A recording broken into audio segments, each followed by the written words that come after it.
Hello साथियों, सभी को प्यार भरा नमस्कार, सभी को गुड इवनिंग, सभी को नमस्कार, सभी को आदाब, सभी को राम राम। और कैसे हो आप सब? उम्मीद करता हूँ दोस्तों आप सभी अच्छे होंगे और पढ़ाई का पूरा पूरा आनंद ले रहे होंगे। ठीक है दोस्तों।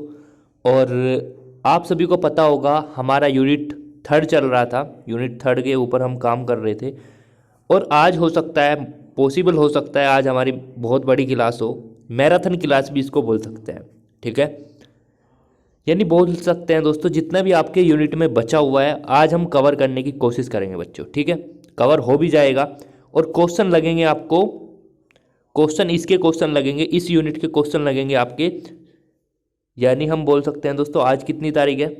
आज है सर 26 तारीख।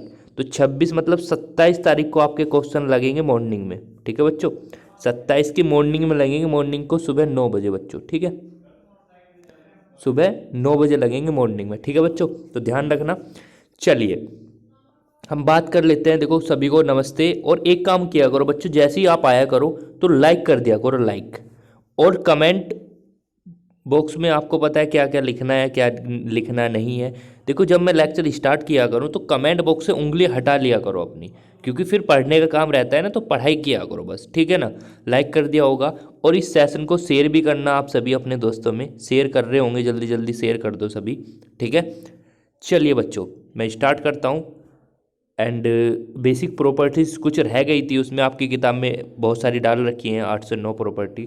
तो 3-4 तो हम ऑलरेडी कर चुके थे। साइज़ भी हमने कर लिया था, न्यूक्लियस का साइज़ कितना होता है, एंड डेंसिटी भी हम कर चुके थे, एंड रेडियस भी हम कर चुके थे बच्चों। ये 3-4 हम टॉपिक हम कवर कर चुके थे। और मैंने न्यूक्लियर फोर्स के बारे में भी आपको बता दिया था, न्यूक्लियर फोर्स क्या होता है, कैसे कैसे वहाँ से क्वेश्चन बनेंगे बच्चों।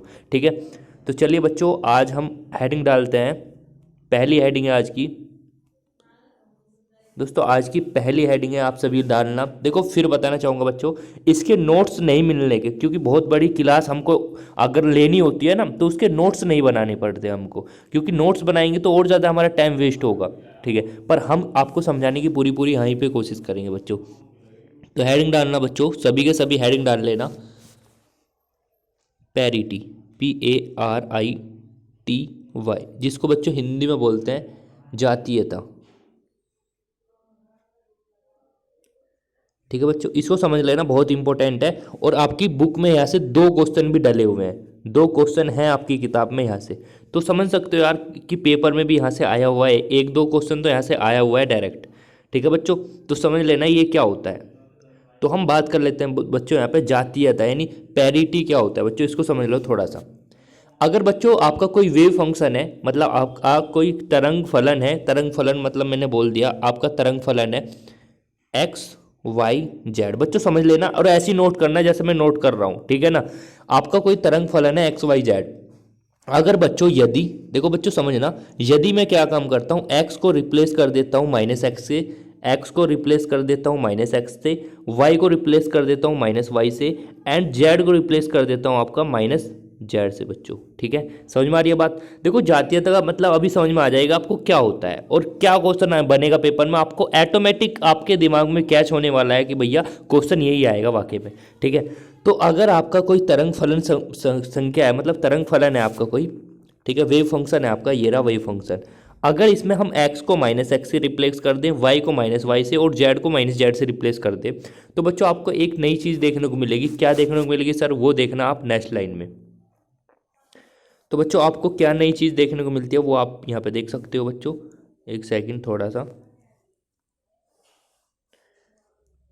तो बच्चों आप यहाँ पे देख सकते हो वो क्या नई चीज़ आपको देखने को मिलेगी। ठीक है बच्चों, तो मैं इसको रफ कर देता हूँ थोड़ा सा।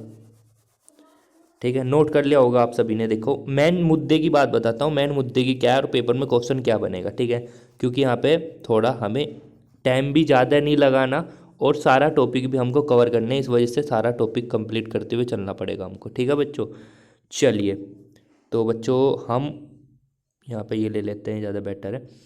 तो आपने अभी अभी देखा कि अगर हम साई XY और Z था हमारा फंक्शन, अगर हम उसको x को -x से रिप्लेस कर रहे थे, एंड y को -y से, और z को -z से, तो बच्चों एक आपको समीकरण दिखाई देगा जो आपका नेक्स्ट होगा, वो इस टाइप में तो होगा -x -y माइनस जेड। तो बच्चों मैं ये तो बोल सकता हूँ ये इसके बराबर होगा। क्यों होगा सर? आपने रिप्लेस करा है ना कि एक्स माइनस एक्स के बराबर है, तो सिंपल सी बात दोनों बराबर होंगे फंक्शन। हाँ सर ठीक है ठीक है ठीक है ठीक है। बच्चों एक बात ध्यान रखना, वेरी वेरी इंपॉर्टेंट चीज़ बता रहा हूँ, बहुत इंपॉर्टेंट चीज़ बता रहा हूँ बच्चों। अगर सपोज करो बच्चों यहाँ पे आपका फंक्शन माइनस का हो जाए और एक्स वाई जेड ऐसा का ऐसे ही रहे, और जो आपके फंक्शन चल रहा है ना, और जो बच्चों आपका फंक्शन यहाँ पे अंदर चल रहा है वो माइनस का एक्स हो, माइनस का वाई हो एंड माइनस का जेड हो, तो बच्चों आप पेपर में देखो क्वेश्चन क्या आया था। तो बच्चों पेपर में ये क्वेश्चन आया था कि अगर ऐसा हो, पेपर में यही दो चीज़ इंपॉर्टेंट है, बस ये ध्यान रखना। अगर अगर आपका साई एक्स वाई जेड इसके बराबर हो तो पूछना चाहेगा वो कि कौन सी जातीयता होगी, इवन जातीयता होगी या ओड पैरिटी होगी। तो बच्चों ध्यान रखना, अगर x y z minus x y z के बराबर हो और यहाँ पे माइनस ना हो प्लस हो, तो बच्चों ये जो कंडीशन होती है बच्चों ये आपकी कहलाती है इवन इवन पैरिटी। पता है इवन का मतलब सम जातीयता, ठीक है बच्चों, सम जातीयता बोलते हैं इसको, ठीक है बच्चों। अच्छा अगर सपोज करो भैया यहाँ पे माइनस आ जाए, देखो यहाँ पे तो प्लस था, अगर बच्चों यहाँ पे माइनस आ जाए तो इसको बोलते हैं हम ओड, ओड पैरिटी यानी विषम जातीयता, ठीक है। ये दो ही क्वेश्चन बनेंगे, ठीक है बच्चों। अब मैं आपको कुछ दो क्वेश्चन के आसपास दूंगा जिससे आपको कॉन्सेप्ट बिल्कुल ही क्लियर हो सके। देखो आई रिपीट, मैं एक बार फिर रिपीट करना चाहता हूँ बच्चों, मैं क्या बोलना चाहता हूँ उसको समझना। अगर आपको कोई भी फंक्शन दे रखा है, कोई भी फलन दे रखा है, और उसमें आपको सपोज करो बच्चों आपका जो ये निकल के आया ना फंक्शन, वो आपका पॉजिटिव निकल के आता है, पूरा पूरा पूरा फंक्शन, इसकी अंदर की बात नहीं कर रहे बच्चों, हम ये पूरा फंक्शन देखना चाह रहे हैं, पॉजिटिव आया निगेटिव, सर ये आया पॉजिटिव, पॉजिटिव का मतलब ये आपका सम कहलाएगा, अगर सर निगेटिव है तो निगेटिव का मतलब ओड कहलाएगा, ठीक है बच्चों।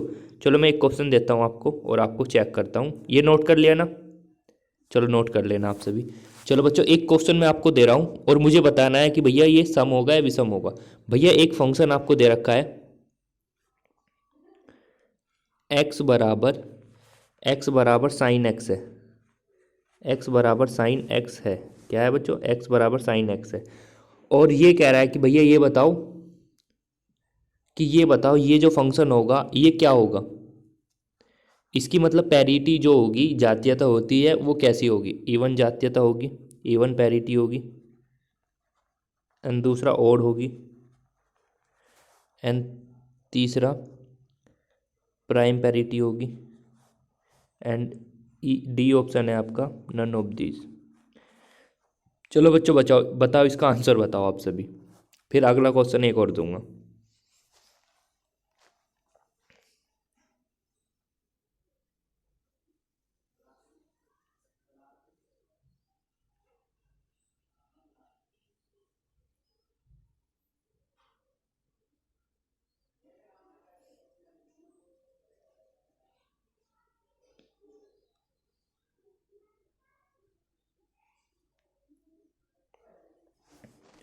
चलो बच्चों जिसका होना होगा वो हो गया होगा, वरना तो और टाइम वेस्ट ही कर रहे हो आप सब, ठीक है ना। चलो बच्चों समझ लेते हैं क्या होता है।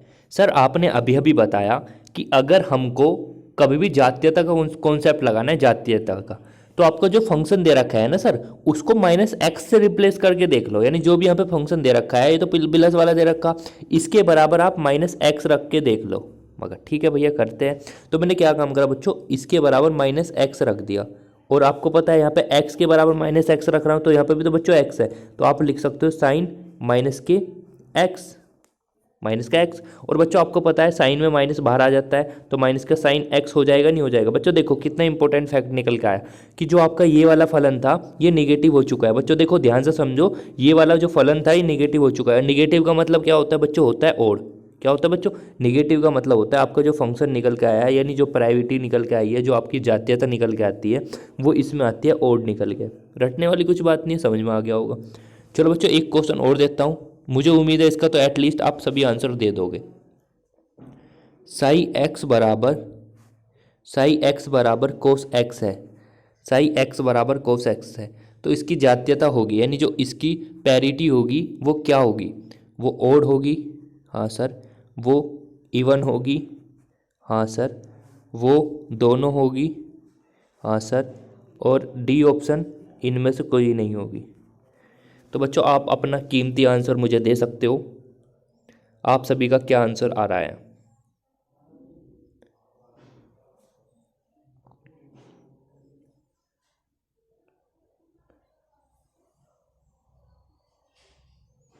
हाँ बच्चों बताओ। देखो मैं बिल्कुल जीरो लेवल से पढ़ा रहा हूँ, ऐसे नहीं कि भाई मैं कुछ भी पढ़ा रहा हूँ और कुछ नहीं आ रहा आपको समझ में। अगर आप पूरे मन तन से शिद्दत से मेहनत करोगे, पूरे नोट्स बनाओगे प्रॉपर तरीके से, क्वेश्चन अप्लाई करोगे, तो यार बताओ पेपर में कहाँ से क्वेश्चन आएंगे ये बताओ। सर कुछ नहीं आने का पेपर में पूरा पढ़ा हुआ आएगा। समझ में आ रही बात? देखो सबके आंसर आने लगे नहीं आने लगे, तो मतलब आपकी समझ में आ रहा है इसका मतलब, है ना। चलो भैया, आपने कहा अगर आपको जातीयता की पहचान करनी है कि इवन है या ओड है, तो भैया आपने बताया एक्स को रिप्लेस कर दो किससे, -x से रिप्लेस कर दो। मगर ठीक है भैया, करा मैंने। तो आपको यहाँ पे देखने को क्या मिला बच्चों? आपको यहाँ पे देखने को मिला, तो बच्चों आपको क्या देखने को मिला, -x बराबर कोस माइनस का एक्स। और आपको पता है कोस जो अगर यहाँ पे अंदर माइनस हो तो कोस खा जाता है उसका माइनस, पता है ना ये वाली बात। तो हम इसको कोस एक्स लिख सकते हैं बच्चों, है ना। माइनस क्यों आएगा सर, माइनस भी तो बाहर आना चाहिए बच्चों। नहीं, कोस जो है माइनस को खा जाता है, ठीक है, मतलब अपने अंदर ही रख लेता हूँ। तो कोस एक्स पॉजिटिव निकल गया है। पॉजिटिव का मतलब क्या हुआ सर? पॉजिटिव का मतलब हुआ बच्चों बच्चों बच्चों बच्चों even even even even even even even even even, ठीक है। ठीक है बच्चों, समझ में आया? हाँ सर बिल्कुल समझ में आ गए। तो बहुत आसान था, बहुत आसान था, बहुत आसान था। मगर ठीक था, फिर ठीक है बच्चों, अगर समझ में आया तो ठीक है बच्चों। एक अगली हेडिंग डालना आप सभी बच्चों, एक अगली हेडिंग डालना। समझ में आ रही है बात? चलो अगली हेडिंग डालना आप सभी, मैग्नेटिक डाई मोमेंट।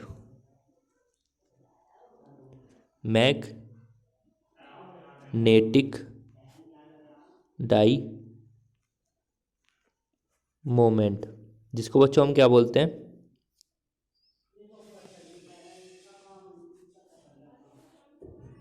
मैग्नेटिक डाई मोमेंट।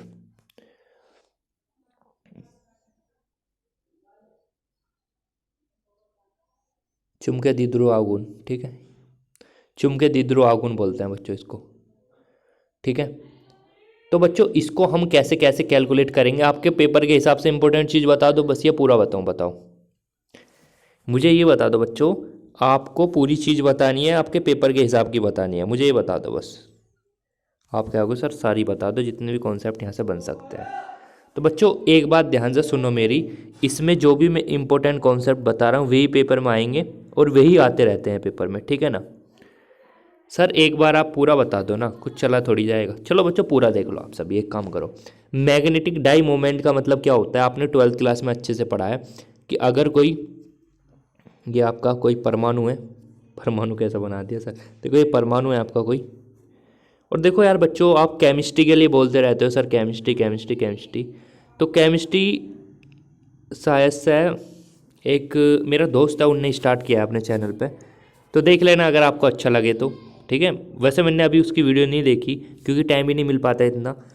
तो अगर आपको थोड़ा मतलब समझ में आ जाए, देखो मैं नाम बता रहा हूँ आपको, सब्सक्राइब करके बेल आइकन को प्रेस कर लेना। और जब करना शायद सब्सक्राइब जब करना, अगर आपको थोड़ा ऐसा लगता है कि हाँ यार हमारा मतलब नंबर आ सकते हैं मतलब उनके पढ़ाई से, वो जब करना, ठीक है ना। मैं ये नहीं कह रहा भैया करना है आपको, तो मैं आपको नाम बता देता हूँ, या मैं उसका लिंक दे दूँ आपको, या लिख लेना Ashwani study point, Ashwani study point, ठीक है। केमिस्ट्री पढ़ा रहे हैं भाई वे, okay. Ashwani study point, Ashwani की स्पेलिंग आपको पता होगा, स्टडी एंड पॉइंट, ओके। तो इसको कर लेना भाई, देख लेना पहले, मतलब 2-4 वीडियो इन्होंने डाल चुकी हैं, शायद मैंने देखा नहीं अभी उनकी वीडियो, क्योंकि आपको पता है टाइम की बहुत ज़्यादा प्रॉब्लम है। तो आप सभी देख लेना, मुझे आप कहते हो ना कि सर बता दो भाई, मैं ये कह रहा हूँ कि आप सभी देख लेना एक बार, ठीक है ना। चलिए, तो आप सभी को मैं बताना चाहूँगा बच्चों, ये आपका मान लो इसकी रेडियस यहाँ से यहाँ तक की आर है। और बच्चों आप सभी को पता है, मैंने कहा इलेक्ट्रॉन ऐसे चक्कर लगा रहे हैं बच्चों, पता है ना, ये नाभिक है, ये नाभिक है, इसके चारों तरफ ये परमाणु है, परमाणु में इलेक्ट्रॉन चक्कर लगाते रहते हैं चारों तरफ, ठीक है बच्चों। ये इलेक्ट्रॉन मैंने मान लिया इधर को चक्कर लगा रहे हैं, तो बच्चों धारा की डायरेक्शन इलेक्ट्रॉन के चलने की विपरीत दिशा में होती है, तो मैंने मान ली करंट की डायरेक्शन इधर की तरफ है बच्चों, ठीक है। अच्छा बच्चों आपको पता है, क्या पता है सर, देखो बच्चों आपको पता है धारा की डायरेक्शन कैसी है, सर धारा की डायरेक्शन है इस टाइप में, ऐसी तो आ रही धारा, तो मैं ये बोल सकता हूँ बच्चों, सिंपल सी लैंग्वेज में मैं ये समझा सकता हूँ आपको कि जो आपकी इस टाइम में ऐसी तो होगी, यानी जो आपका यहाँ पे जो पोल बनेगा नॉर्थ पोल की तरह व्यवहार करेगा ये, ठीक है ना। तो बच्चों अगर मैं इसमें करंट निकालना चाहता हूँ कि करंट कितना, यानी जो आपका ये इलेक्ट्रॉन यहाँ पे चक्कर लगा रहे हैं इसके द्वारा आपको पता है करंट जनरेट होने लगेगा, पता है सबको। और करंट कितना आएगा बच्चों वो उसको समझ लेना। आपको पता है आई बराबर क्यू अपॉन टी होता है, सबको पता है आई बराबर क्यू अपॉन टी होता है बच्चों, पता है बच्चों आई बराबर क्यू अपॉन टी होता है। चलो वैसे मुझे लग नहीं रहा कि भाई, क्योंकि यार अब तुम ऐसे छोटी छोटी भी चीज़ कराओगे तो फिर कैसे चलेगा मामला, बताओ ना, मज़ा नहीं आना। हाँ, छोटी छोटी चीज़ भी नहीं पढ़ानी चाहिए ना इतनी, फिर बच्चे बोर होने लगते हैं सर क्या बता रहे हो। ठीक है बच्चों, चलो मैं बता देता हूँ इसको जल्दी जल्दी। आई बराबर क्यू अपॉन टी, पर भैया यहाँ पे क्यों थोड़ी है, इलेक्ट्रॉन चक्कर लगा रहे हैं तो आई बराबर आपका आ जाएगा ई अपॉन टी। टी मतलब यहाँ पे आवर्तकाल जो समय लग रहा है वो टी लग रहा है बच्चों, इसको इक्वेशन नंबर 1 बोल देना। आपको पता है टी बराबर यानी जो टाइम बराबर होता है वो स्पीड या डिस्टेंस अपॉन स्पीड होता है नहीं होता है, यानी हम बोल सकते हैं बच्चों डिस्टेंस यानी दूरी, एक सेकेंड बच्चों, दूरी डिस्टेंस अपॉन स्पीड, स्पीड मतलब चाल। तो बच्चों ये लिख के आओगे आप। अब आपको पता है दूरी क्या है, दूरी बच्चों जो आपका एक चक्कर मतलब जो एक चक्कर पूरा करने में लगा समय है ना, देखो एक चक्कर जैसे सपोज करो कोई इलेक्ट्रॉन है बच्चों, देखो समझना, कोई इलेक्ट्रॉन यहाँ से चलना स्टार्ट किया और फिर दोबारा यहीं घूम के आ गया, तो उसने अपनी परिधि तो तय करी होगी, परिधि तो तय करी, परिधि कितनी होती है 2πr होती है बच्चों, ये नहीं, ठीक है। तो हम यहाँ पे बोल सकते हैं स्पीड, ठीक है बच्चों स्पीड। अब देखो दूरी कितनी थी बच्चों, दूरी कितनी तय करी उनने भैया, ये वेलोसिटी कितनी, तो मान लेना उसकी जो वेलोसिटी वो चक्कर लगा रहा है ना वो वेलोसिटी है v, ठीक है। तो बच्चों आपको एक चीज़ मिलेगी, बस मैं मुद्दे की बात बता रहा हूँ, मुद्दे की, ये सब चीज़ नोट कर लिया आपने, चलो अच्छी बात है बच्चों। एंड नोट करने के बाद इसको मैं रफ कर देता हूँ, इसको हेडिंग को भी मिटा देता हूँ क्योंकि फिर ज़्यादा स्पेस आ जाएगा हमारा यहाँ पे, ठीक है बच्चों। तो जब इसको आप नोट कर लोगे यहाँ तक, देखो नोट कर साथ के साथ नोट करते हुए चला चला करो बच्चों, क्योंकि फिर ज़्यादा आपको नहीं तो प्रॉब्लम होगी कि सर कौन सी लाइन कहाँ पे उतारनी है हमको, ठीक है बच्चों। तो यहाँ पर आपने इतना उतार लिया यहाँ तक। अब देखो बच्चों टी बराबर आपको पता है, टी बराबर दूरी कितनी थी बच्चों 2πr, मैंने कहा था परिधि तय करनी होगी, वेलोसिटी v यानी स्पीड का मतलब चाल ही तो होता है। यानी बच्चों आपको क्या काम करना है, देखो ये जो t का मान निकल गया है बच्चों, ये जो t का मान निकल गया है ये उठा के आपको यहाँ पे पुट कर देना होगा बच्चों। तो i बराबर आपका निकल के आ जाएगा e upon 2πr upon v, और बच्चों v आ जाएगा इसके ऊपर। तो हम सिंपल लैंग्वेज में समझाने के लिए आपको एक चीज़ बता रहे हैं, सिंपल सी बात। क्या बताने वाले हो सर, देखो सिंपल सी बात, नोट करते हुए चलना भैया, फिर बता रहा हूँ नोट करते हुए चलना, क्योंकि स्पेस मेरे पास होता है बहुत ज़्यादा कम, ठीक है। और बच्चों आपको पता होगा यार कि प्रैक्टिस क्वेश्चन हमारे कब चलेंगे, कल इसके 9 बजे चलेंगे, ठीक है बच्चों, तो ध्यान से आ जाना सभी, ठीक है। तो आपका आई बराबर बच्चों कितना आ जाएगा, ई वी अपॉन 2πr, ई वी अपॉन 2πr आ जाएगा। और बच्चों अगर मैं m बराबर आई ए का कॉन्सेप्ट लगाता हूँ बच्चों, m बराबर आई ए, और भैया m क्या होता है, भैया m होता है चुंबकीय द्विध्रुव आघूर्ण। क्या होता है बच्चों यहाँ पे लिख लेना, m जो होता है चुंबकीय द्विध्रुव आघूर्ण होता है, चुंबकीय द्विध्रुव आघूर्ण होता है बच्चों, ठीक है। मैं शॉर्ट में लिख रहा हूँ चुंबकीय द्विध्रुव आघूर्ण। बच्चों आपके पास एक आई का मान आ चुका है, हाँ सर ये रहा आई का मान, इसको 2 मान लो चाहे तो, आई का मान आ चुका है बच्चों, इसको उठा के यहाँ पर रख दो।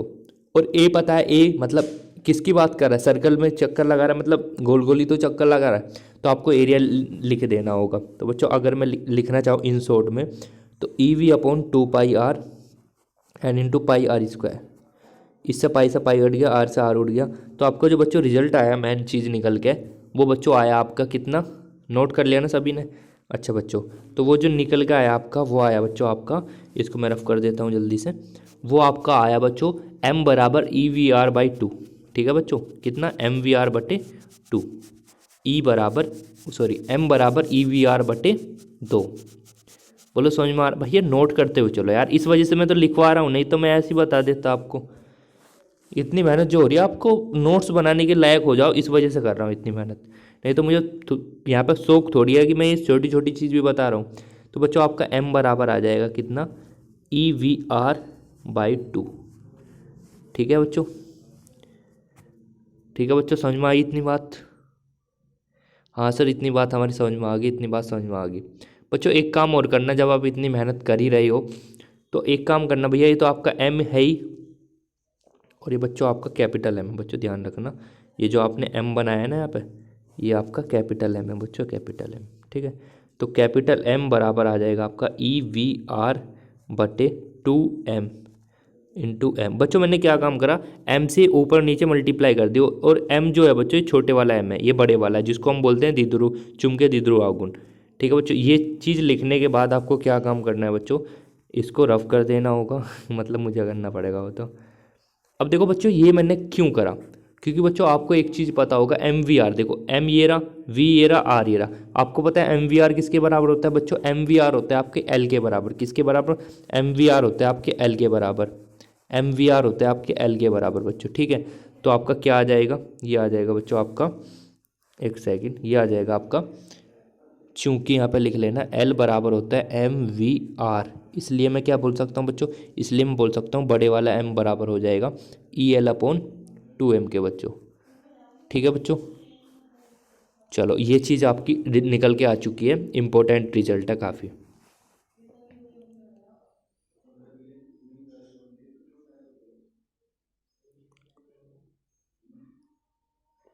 ठीक है बच्चों, जल्दी से नोट करो इसको, जल्दी से फटाक से।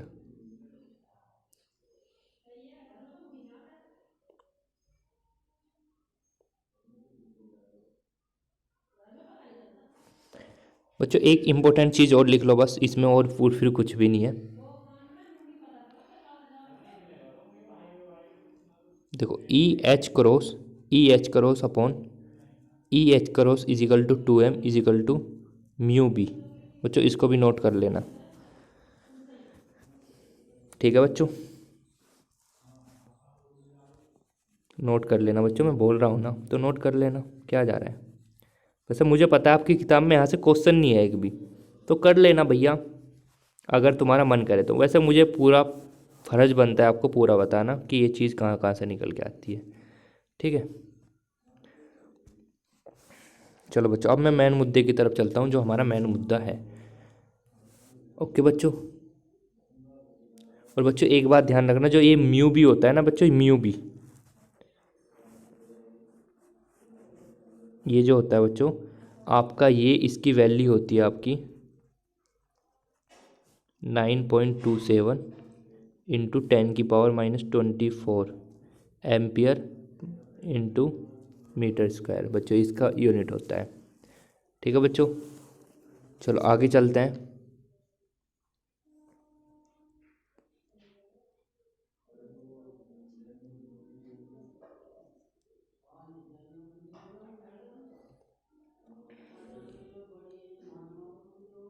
ठीक है बच्चों, नोट कर लिया, चलो इसको यहाँ तक ही छोड़ते हैं बस, क्योंकि इसमें काम की चीज़ कुछ भी नहीं है।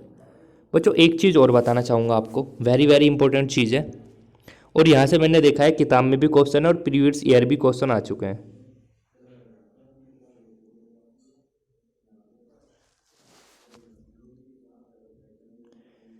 पहली हेडिंग डालना बच्चों, समस्थानिक।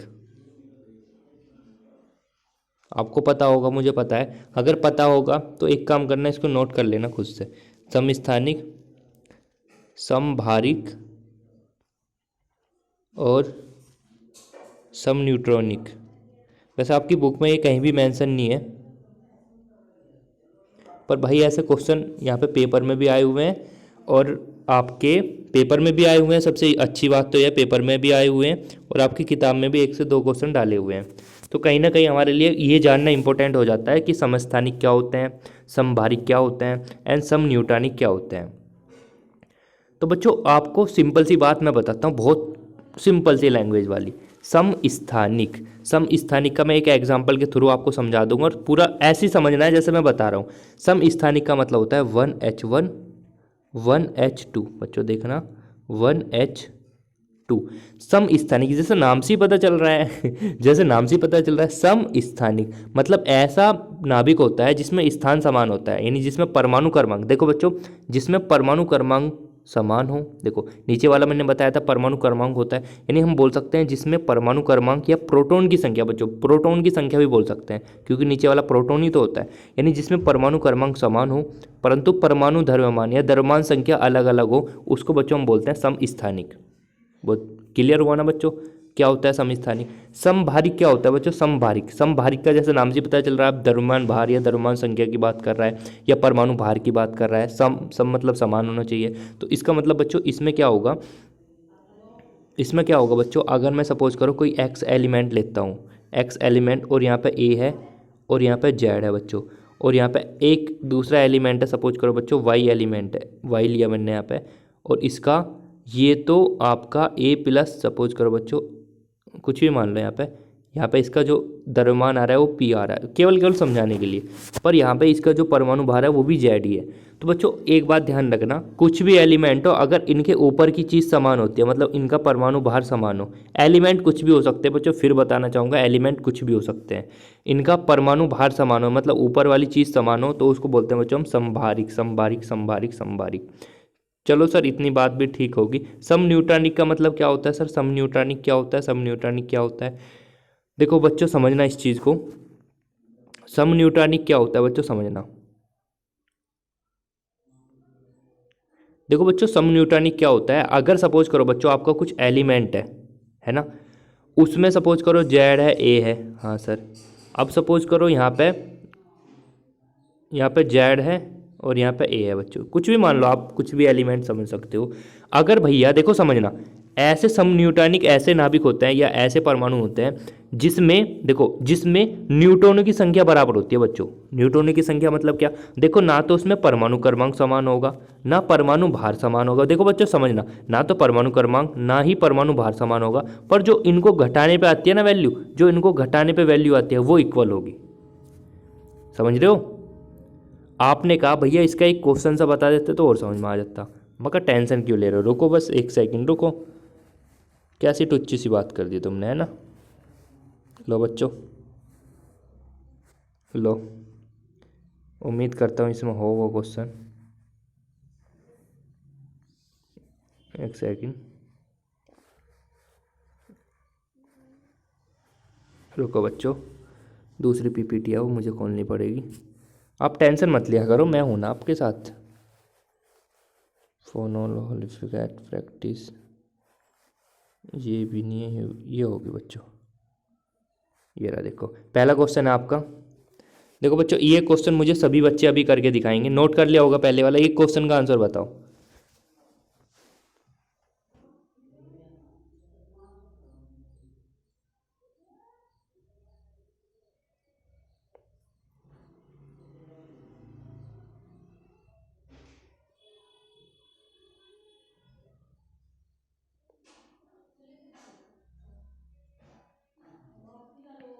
देखो बच्चों ये एग्जाम्पल केवल केवल, और ये बोर्ड के एग्जाम में क्वेश्चन आया हुआ था, ठीक है ना, तो मैंने सोचा कहीं ना कहीं आपको मतलब समझाने के लिए थोड़ा, है ना, मजा आ रहा है ना वैसे। देखो भैया आपने बताया भैया सम न्यूटॉनिक, जैसे नाम से ही पता चल रहा है। मैंने कहा कैसे पता चल रहा है, तुमने कहा भैया सम मतलब समान, न्यूटॉनिक मतलब न्यूटन, जिसमें न्यूटन की संख्या समान होती है उसको सम न्यूटॉनिक कहते हैं। मैंने कहा कैसे, तुमने कहा भैया देखो 16 में से 8 गए बच्चे 8, मगर ठीक है, 14 में से 6 गए भैया कितने बचे, भैया 12, 13, 14, 6 और 6 12 और 6, मतलब भैया 8 बचे यहाँ पे भी। मतलब भैया ये वाला ऑप्शन हो सकता है। अभी सुनो और चेक करते हैं।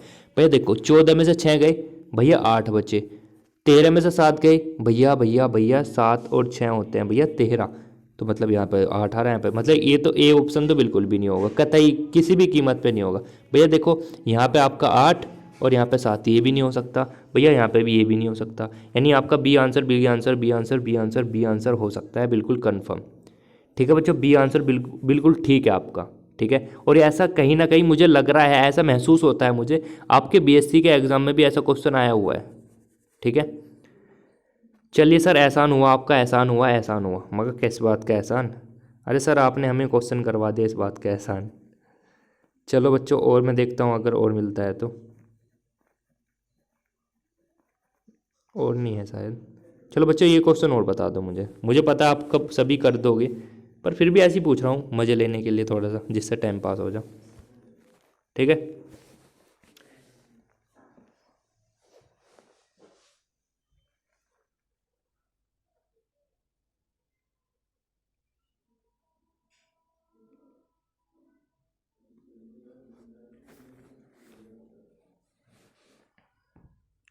बताओ सभी प्यारे विद्यार्थियों, ऐसा भी बच्चे बताना। और ये क्वेश्चन तो मैं कंफर्म गारंटी से बोल सकता हूँ, ये बीएससी के एग्ज़ाम में आ चुका है बच्चों ये क्वेश्चन। ऐसा ही मतलब इसी कॉन्सेप्ट से रिलेटेड क्वेश्चन आया था पेपर में।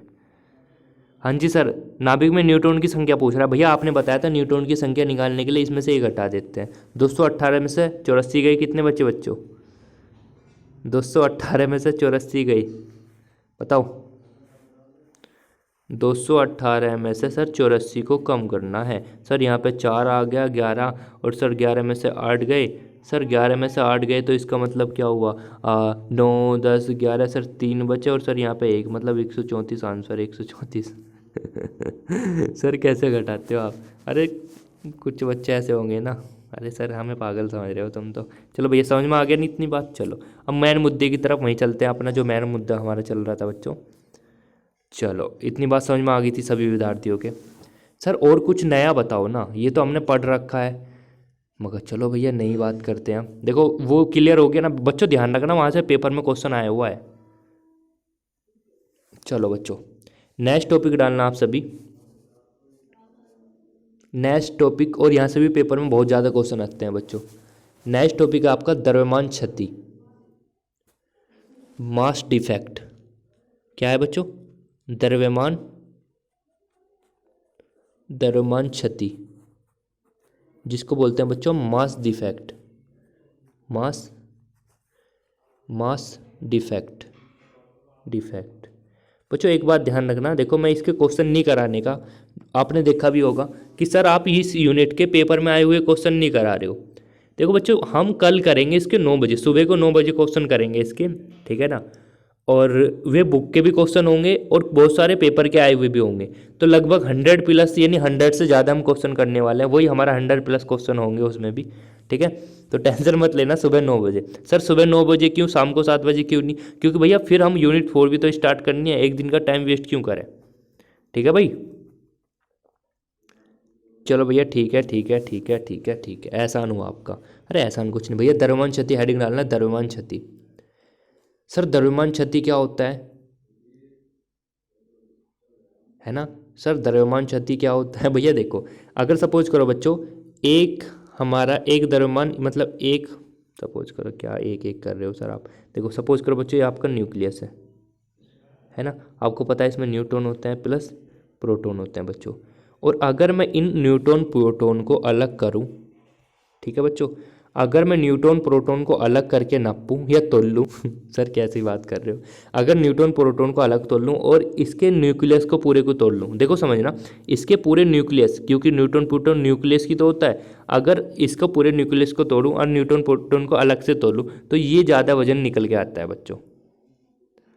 ठीक है बच्चों, समझ में आ रही है बात? तो ये वाला वजन ज़्यादा निकल के आता है। और जो ये द्रव्यमान में कमी होती है बच्चों, देखो समझना, सपोज करो मैं कह रहा हूँ इन दोनों को नापने पे तो आपका वजन आया, सपोज करो ऐसे ही मैं मान रहा हूँ, समझाने के लिए केवल 4 किलोग्राम निकल गया है, केवल समझाने के लिए बता रहा हूँ। सपोज करो इन दोनों को तोलने पर आया 4 किलोग्राम, और इसको तोलने के लिए आया बच्चों मान लो 2 किलोग्राम। अब ये कहना चाह रहा है कि भैया जब हम इसको इसमें तोलते हैं, मतलब इसमें तोला तो 2 किलोग्राम आया, इसमें तोला 4 किलोग्राम आया। अब यहाँ पे क्वेश्चन ये उठा कि भैया 2 किलोग्राम वजन कहाँ गया फिर हमारा? क्योंकि 2 से 4 हो गया भैया। यहाँ पे सपोज करो, या सपोज करो बच्चों इसका 4 था या इसका 6 हो गया, समझ में आ रही है बात? सपोज करो इसका 4 था, इसका 6 हो गया। अब क्वेश्चन ये उठा भैया 2 ज़्यादा क्यों हो गया, कैसे हो गया, या फिर इसका कम कैसे हो गया? दिक्कत तो यह है ना।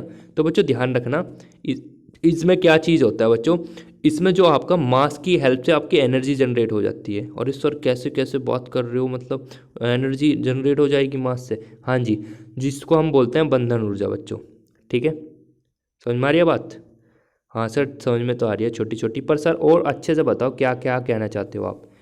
तो मैंने क्या काम, देखो इसका एक फॉर्मेट बता रहा हूँ सिंपल सा बच्चों, लिख लेना आप सभी। द्रव्यमान क्षति डेल्टा एम से डिनोट करते हैं। तो डेल्टा एम का फॉर्मेट होता है बच्चों ZmP, mass of proton, and Z मतलब जो आपका परमाणु क्रमांक होता है वो, plus A minus Z into M N और माइनस के बड़े वाला MN। बच्चों यहाँ से पेपर में बहुत ज़्यादा क्वेश्चन आते हैं, ध्यान रखना, बहुत ज़्यादा क्वेश्चन आते हैं। सर ये हो गया आपका द्रव्यमान क्षति, समझ में आ रहा है बच्चों बात? सर एक क्वेश्चन बता दो ना कैसे कैसे होता है। मैंने कहा रुको यार, थोड़ा सब्र करो बच्चों, सुनो सुनो सुनो सुनो। अच्छा भैया, द्रव्यमान क्षति समझ में आ गई। अच्छा सर, बंधन ऊर्जा क्या होती है फिर?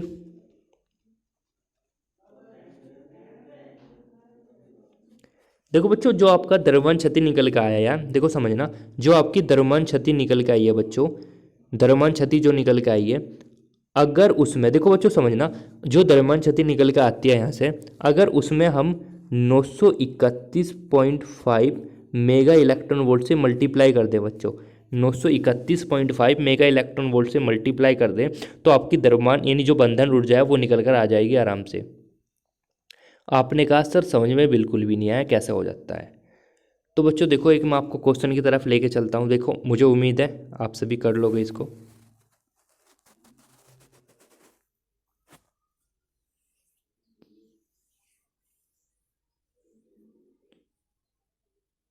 नोट कर लिया होगा, चलें भाई। चलो बच्चों, एक क्वेश्चन दे रहा हूँ मैं आप सभी को, और कहीं ना कहीं मुझे लग रहा है पेपर लगने वाली क्या बात, पेपर में आया हुआ क्वेश्चन, ठीक है। ड्यूट्रॉन, ड्यूट्रॉन की बंधन ऊर्जा ज्ञात करो कि बंधन ऊर्जा, ड्यूट्रॉन की बंधन ऊर्जा होगी।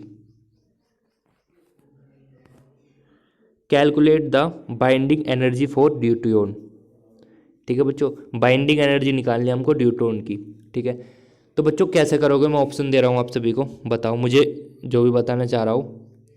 बंधन ऊर्जा निकालनी है बच्चों। ऑप्शन है 3 mega electron volt, B option है 2.25 mega electron volt and C option है 3 मेगा इलेक्ट्रॉन, सॉरी 3 तो हो गया ना, एंड 4 मेगा इलेक्ट्रॉन वोल्ट, और डी ऑप्शन है आपका 4.5 मेगा इलेक्ट्रॉन वोल्ट। तो बच्चों इसका आंसर बताओ जल्दी से।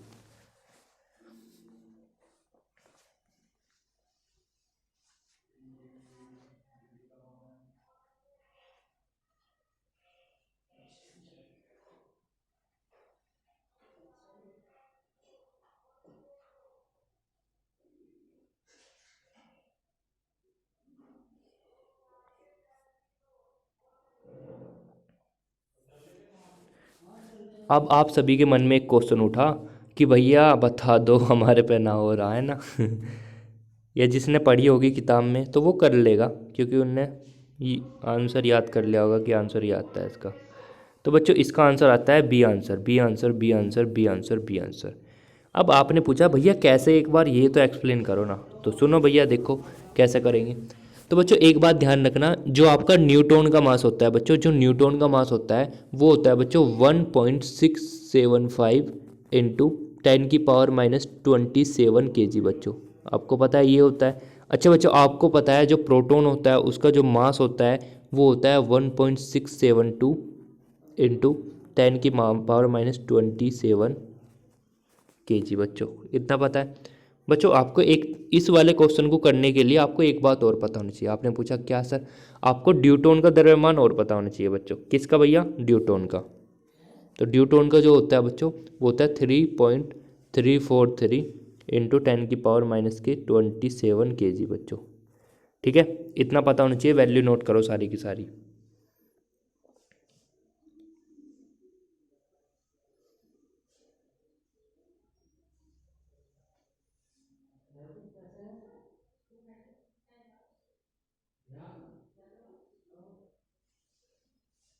सर हो गया हो गया हो गया।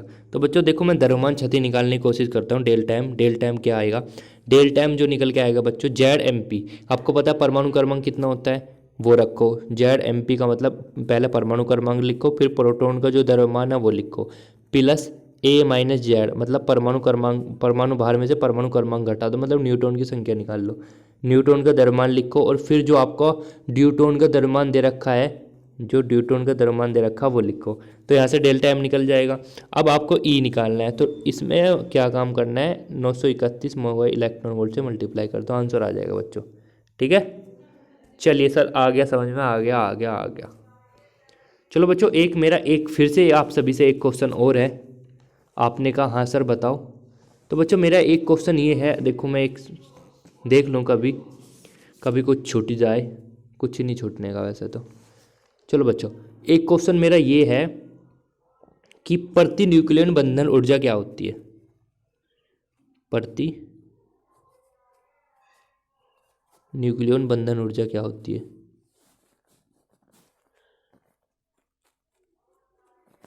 प्रति न्यूक्लियन बंधन ऊर्जा क्या होती है? सभी बच्चे बता सकते हो मुझे?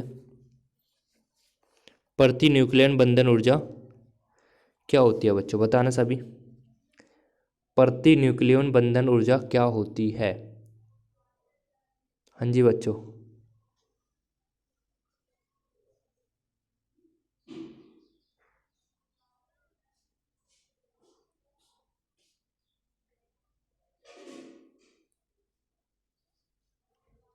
देखो बच्चों ध्यान रखना, प्रति न्यूक्लियन बंधन ऊर्जा का मतलब होता है अपॉन में तो बंधन ऊर्जा होनी चाहिए, अपॉन में तो बंधन ऊर्जा होनी चाहिए। और मुझे ये बताओ यहाँ पर ऊपर क्या आता है? बताओ बच्चों यहाँ पर ऊपर क्या आता है? हाँ जी बताओ। देखो आपको लगता होगा सर आप पढ़ा रहे हो या क्वेश्चन पूछ रहे हो, देखो मैं साथ के साथ आपको प्रैक्टिस भी कराते हुए चल रहा हूँ, जिससे आपको प्रैक्टिस में कोई प्रॉब्लम ना हो। प्रति न्यूक्लियन बंधन ऊर्जा क्या होती है मुझे ये बता दो बस। और जो बच्चे इसको बाद में देखेंगे उनके तो समझ में नहीं आने का, वो कहेंगे सर क्या कह रहे थे आप, इतनी देर में क्वेश्चन बुलवा रहे थे क्या? उन्हें क्या पता लाइव चली थी ये क्लास, है ना? है बच्चों। तो यहाँ पर होता है आपका द्रव्यमान संख्या। ठीक है बच्चों, ये इसका वो फॉर्मेट होता है पूरे का। ठीक है, इसको भी नोट कर लिया होगा बच्चों। अब मैं बात कर लेता हूँ रेडियो एक्टिव के बारे में थोड़ा सा। किसके बारे में सर? मैं बात करने वाला हूँ बच्चों रेडियो एक्टिव के बारे में। रेडियो एक्टिव तो हेडिंग डालना सभी बच्चे। और यहाँ से भी पेपर में बहुत सारे क्वेश्चन आते हैं। Radio activity, radio activity, radio activity T, radio activity. देखो बच्चों इसको मैं बहुत डीपली में जाने वाला हूँ, क्योंकि पेपर में हो सकता है कहीं से भी क्वेश्चन आ जाए, पर मैं आपको आपकी किताब से तो बहुत ज़्यादा ऊपर तक लेके जाना चाहता हूँ, क्योंकि मैं ये नहीं चाहता कि आपका, मुझे पता है पेपर में क्वेश्चन कहाँ से आएंगे, या वही करा दूँ बताओ? वे करा दूँ जो पेपर में क्वेश्चन आते हैं, या थोड़ा हाई लेवल रखे? तो बच्चों अपनी जो तैयारी है ना हमेशा उच्च लेवल की रखो, क्योंकि जिससे अगर पेपर में कुछ डिफ़िकल्टी भी होगी ना तो आप आराम से कर लोगे, है ना बच्चों? हाँ जी सर ठीक कह रहे हो, ठीक कह रहे हो, ठीक कह रहे हो। तो भैया अच्छे से समझा देना जिससे दोबारा पढ़ने की ज़रूरत ना पड़े। मगर ठीक है भैया, दोबारा पढ़ने की ज़रूरत नहीं पड़ने की। चलिए बच्चों मैं स्टार्ट कर लेता हूँ अपना कार्यक्रम अच्छे से। तो बच्चों आप सभी देखो, मैं पहले बात कर लेता हूँ इसके इंट्रोडक्शन के बारे में। इंट्रोडक्शन के बारे में। तो बच्चों इसके इंट्रोडक्शन में हम क्या करेंगे क्या नहीं करेंगे बच्चों? बच्चों इसको इंट्रोडक्शन में हम क्या काम करेंगे बच्चों? चलो पहले मैं इंट्रोडक्शन ही बता देता हूँ, रेडियो एक्टिविटी होती क्या है पहले इसको समझ लो। बच्चों एक बात ध्यान रखना, अभी तक बच्चों देखो समझ लेना, बहुत इंपॉर्टेंट चीज़ बता रहा हूँ, शायद तुम्हें नहीं पता होगी पर समझ लेना। बच्चों अभी तक जो हमको है ना 1500 नाभिक मिल चुके हैं बच्चों। 1500 नाभिक, नोट करते हो चलना जो लिख रहा हूँ, मिल चुके हैं। 1500 नाभिक मिल चुके हैं बच्चों, जिनमें से केवल केवल बच्चों ध्यान रखना, जिनमें से केवल केवल केवल केवल 260, जिनमें से केवल केवल 260 ही स्टेबल हैं बच्चों। स्टेबल का मतलब समझ रहे हो क्या होता है? स्टेबल का मतलब होता है बच्चों स्थायी है, जिनमें से 260 ही बच्चों स्थायी हैं। ठीक है बच्चों, शायद सुनो सुनो सुनो, इसको अभी मैं स्टॉप करता हूँ, एक चीज़ रहेगी मैं सोच रहा था। बच्चों मुझे किताब की तरफ जाना पड़ेगा।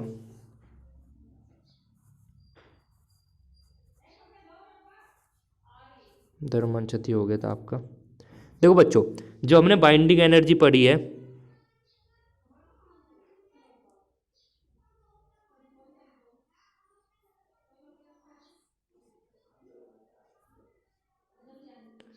देखो बच्चों, जो हमने बाइंडिंग एनर्जी अभी अभी पढ़ी है, बाइंडिंग एनर्जी, देखो समझ में आ जाएगा। ये मत सोचना कि भैया किताब में से पूरी लैंग्वेज बता रहे हो। देखो मैं मुद्दे की बात बताऊंगा क्या चीज़ है। देखो बच्चों, जो अभी अब तक हमने बाइंडिंग एनर्जी पढ़ी, देखो, और प्रतिन्यूक्लियर बंधन एनर्जी का फॉर्मेट ये था बच्चों, ठीक है ना। ये होता है, ध्यान रखना। बाबू मुझे लग रहा है सही मैंने फॉर्मूले में मिस्टेक कर दी थी, ठीक है ना, कोई बात नहीं, वो बात अलग है।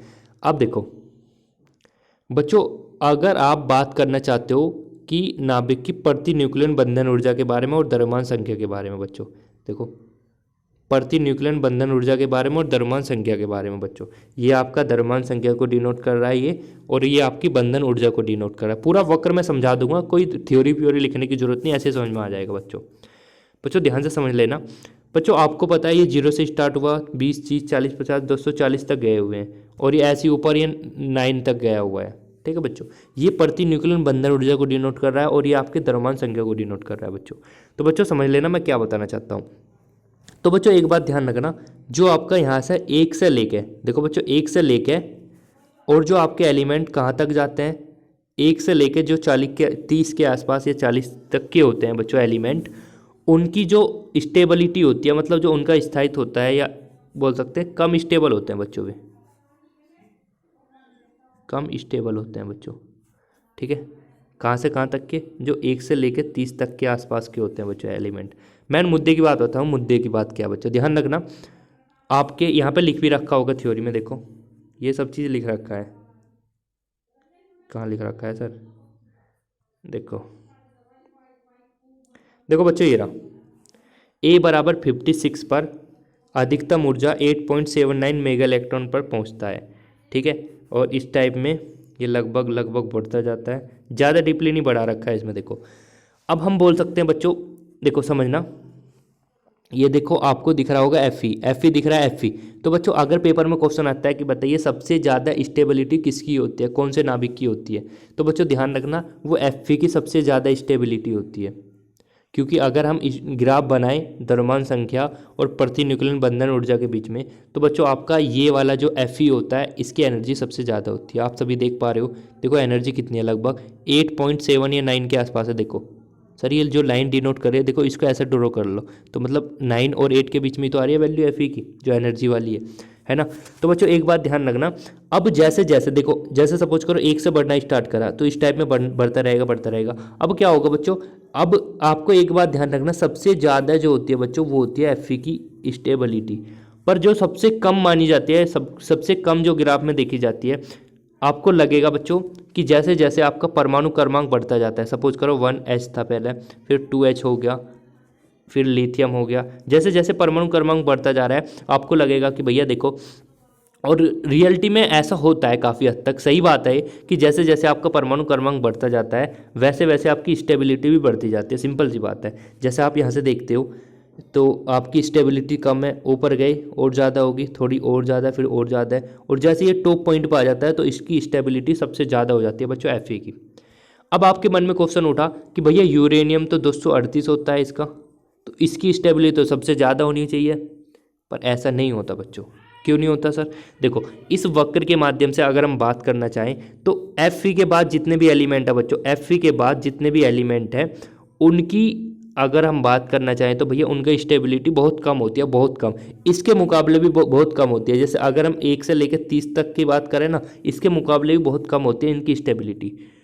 सर फिर इनकी स्टेबिलिटी को कैसे बढ़ा सकते हैं, या इनको स्थायी कैसे रख सकते हैं, इनको स्टेबल कैसे रख सकते हैं, तो भैया उसके लिए एक दो कॉन्सेप्ट दिए।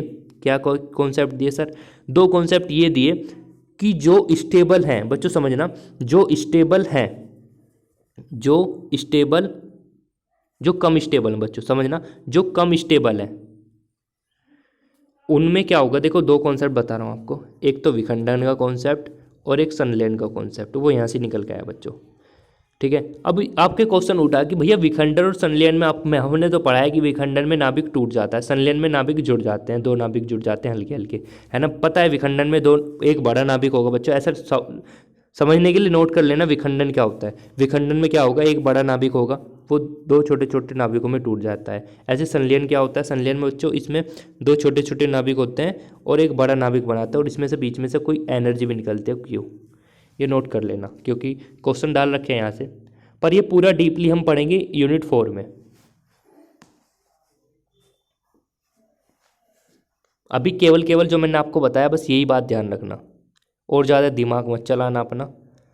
सर जैसे आपने अभी बताया, मैं कहाँ बताऊँ, जैसे भैया आपने अभी बताया यूरेनियम की स्टेबिलिटी कम होती है, कम या अनस्टेबल भी बोल सकते हैं।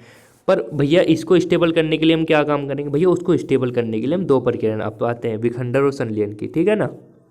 अच्छा अच्छा भैया, ठीक है ठीक है भैया। भैया भैया मगर हाँ भैया, देखो भैया आपने कहा था ये जो 30 से पहले वाले एलिमेंट होते हैं, यानी जो ये वाले होते हैं, 30 से पहले वाले नहीं बोल सकते, मतलब जो ये हैं, ये तो स्टार्टिंग वाले एलिमेंट है, ये तो भैया हमको पता है कम स्टेबल होते हैं, इसके मुकाबले तो कम स्टेबल होते हैं। भैया इनको स्टेबल को बढ़ाने के लिए हम क्या काम करेंगे, भैया मैंने कहा ना संलयन करना पड़ेगा। संलयन का मतलब समझ रहे हो ना, दो छोटे छोटे नाभिक को मिला देना होगा तो स्टेबल हो जाएंगे वे। अच्छा अच्छा भैया, सपोज करो यूरेनियम है, हमको पता है ये अनस्टेबल है, तो इसको क्या करना पड़ेगा, भैया देखो बड़ा नाभिक है हमको पता है, इसको तोड़ देना होगा, विखंडन हो जाएगा, ठीक है, ऐसे करते हैं इसमें। अच्छा अच्छा भैया, ठीक है ठीक है ठीक है, इतनी बात ठीक है भाई सभी बच्चों का।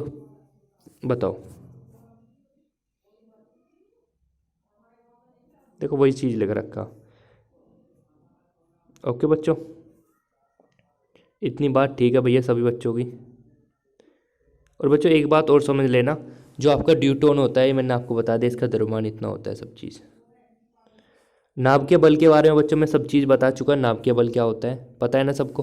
देखो बच्चों मैंने कहा था नाभिकीय बल, देखो एक बार फिर बता रहा हूँ, वैसे मैं पढ़ा चुका आप सभी को कि नाभिकीय बल क्या होता है बच्चों। ये मत सोचना भैया किताब की लैंग्वेज है, मैं अपनी भाषा में बताने की कोशिश कर रहा हूँ इसको भी, ठीक है ना, क्या किताब की भाषा है ना। देखो नाभिकीय बल मैंने आपको बताया था कि सपोज करो एक नाभिक है और मैंने कहा था बच्चों इसमें एक न्यूट्रॉन है, एक न्यूट्रॉन है, एक न्यूट्रॉन है, एक प्रोटॉन है, एक प्रोटॉन है, एक न्यूट्रॉन है, एक प्रोटॉन है, एक प्रोटॉन है। तो बच्चों आपको पता है न्यूट्रॉन न्यूट्रॉन एक दूसरे को रिपल करेंगे, तो रिपल करेंगे तो बच्चों ये एक न्यूट्रॉन निकल के बाहर आ जाना चाहिए नाभिक में से। पर बच्चों ऐसा नहीं होता, क्या होता है, अगर आपको इन दोनों को बांधे रखने के लिए जो आवश्यक बल लगाना पड़ता है ना, बाहर से जो बल लगाना पड़ता है उसको बोलते हैं बच्चों नाभिकीय बल। और मैंने आपको कुछ ये भी बताया था, ये आकर्षण बल होता है बच्चों। कैसा बल होता है बच्चों, ये आकर्षण बल होता है, जो नाभिकीय बल होता है ये आकर्षण बल होता है। क्वेश्चन पेपर में आए हुए हैं, इस वजह से मैं ज़्यादा फोकस कर रहा हूँ इस चीज़ पर, ठीक है बच्चों। ये बता रखा मैंने क्या पीपीएन की क्या होता है, ठीक है। ये आकर्षण होता है और ये कम दूरी के लिए लगता है, यानी शॉर्ट रेंज के लिए लगता है ये वाला बल, ठीक है बच्चों, शॉर्ट रेंज के लिए लगता है ये वाला बल, ठीक है। ये मैं आपको सब चीज़ बता चुका, शॉर्ट रेंज के लिए क्यों लगता है, ये आकर्षण बल होता है, लघुपराशी होता है बच्चों, परबल बल भी होता है, पर ये आवेश पर निर्भर नहीं करता बच्चों, ठीक है ना। और ये मैं बता चुका। देखो बच्चों एक चीज़ और याद रखना, नाभिकीय बल जो होता है, चाहो तो नोट्स में नोट कर लेना, नाभिकीय बल विनिमय बल होता है, क्योंकि बच्चों इसमें जो होता है ये कि विनिमय बल क्यों होता है, क्योंकि ये गुण रखता है, विनिमय मतलब एक्सचेंज का गुण रखता है। क्यों सर, क्योंकि ये आपका 3 प्रकार का होता है बच्चों, अगर हम इसको डिटेल में पढ़ेंगे तो पाई प्लस पाई माइनस और यहाँ पे पाई जीरो। इसका मतलब क्या होता है बच्चों, यहाँ पे पाई प्लस का मतलब होता है ये आपका धनावेश, धनावेश को डिनोट कर रहा है, ये ऋणावेश को, ये उदासीन को, जीरो वाला। चलो इसको भी समझ लेते हैं ये क्या होता है बच्चों, ठीक है। तो हेडिंग डालना, अब ये मत कहना कि सर आप, चलो हेडिंग डालना, नाभिकों बलों के लिए युकावों का मेसन सिद्धांत। तो बच्चों यहाँ से भी पेपर में क्वेश्चन आया हुआ है, देखो याद करो एक दिन, सर कौन से वाला दिन, याद करो मैंने आपको एक चीज़ पढ़ाई थी। सर क्या पढ़ाई थी आपने, बेटा मैंने आपको पढ़ाया था कि पाई मेसान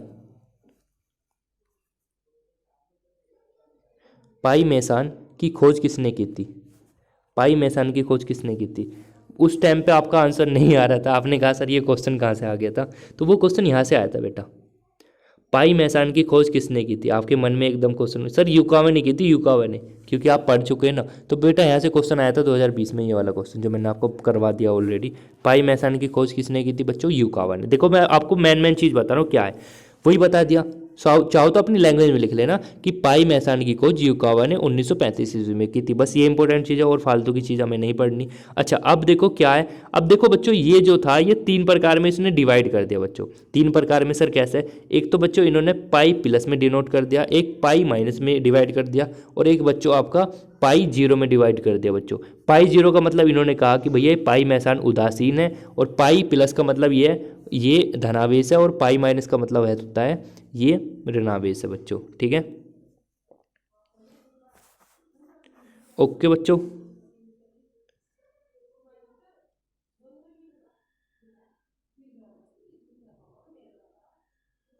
तो बच्चों जैसे कि आप सभी को पता है कि ये एक्सचेंज होते रहते हैं, क्योंकि विनिमय नियम इन पे इस वजह से ही काम करता है। तो बच्चों यहाँ पे मैंने क्या काम करा, प्रोटॉन लिया और एक आपका पाई प्लस लिया। पाई प्लस का मतलब आपको पता है। तो बच्चों यहाँ पे जो हमारा बनकर तैयार वो न्यूट्रॉन हो गया। ऐसे सेम हमारा यहाँ पे प्रोटॉन बन गया। ठीक है, ऐसे क्वेश्चन है वैसे, मैं बताना चाहूँगा आपको, ऐसी ये सेम चीज़ है। ठीक है, चलो अब वहीं चलते हैं अपने काम की तरफ जो हमारा काम चल रहा था। ठीक है बच्चों, चलो अब मैं हेडिंग डालता हूँ। देखो वो नोट कर लेना, कभी ये समझो कि भैया वो तो किताब में है। बच्चों नोट कर लेना, क्योंकि अपनी लैंग्वेज में मैंने आपको बता दिया कि क्या पेपर में क्वेश्चन आया था, क्या आएगा। ठीक है, ओके बच्चों। चलो अब मैं इसका इंट्रोडक्शन बता रहा था आपको, वहीं से दोबारा से लिखना स्टार्ट करो। इंट्रोडक्शन, इंट्रोडक्शन बच्चों, इंट्रोडक्शन बच्चों। ठीक है, इंट्रोडक्शन क्या होता है? ठीक है बच्चों, इंट्रोडक्शन क्या होता है उसको भी समझ लेना, इंट्रोडक्शन क्या होता है। तो बच्चों इसका इंट्रोडक्शन देने से पहले एक बात आपको समझाना चाहूँगा, क्योंकि जैसे कि मैंने आपको कहा पहले वाले पॉइंट में कि 1500 आपको नाभिक मिल चुके हैं, 1500 मिल चुके हैं, जिनमें से आपको 260 स्टेबल ही हैं बस। ठीक है बच्चों, जिनमें से 260 ही स्टेबल है बच्चों, समझ लेना, बहुत इंपॉर्टेंट चीज़ बता रहा हूँ। 260 ही स्टेबल है बच्चों, ध्यान रखना। जो आपके नाभिक, देखो समझना, जो नाभिक आपके अनस्टेबल होते हैं बच्चों, सपोज करो इसमें से 260 स्टेबल हैं, यानी कितने अनस्टेबल हैं? बहुत सारे अनस्टेबल हैं, यानी घटा लेना जितने भी आएगा। यानी हम बोल सकते हैं, लिख लेना नेक्स्ट लाइन में, जो अनस्टेबल हैं, जो अनस्टेबल हैं, तो बच्चों वे क्या काम करते हैं? अपने नाभिक में से अल्फा या बीटा व गामा निकालने लगते हैं। यहाँ से आपका अल्फा बीटा अल्फा गामा का भी निगमन होगा।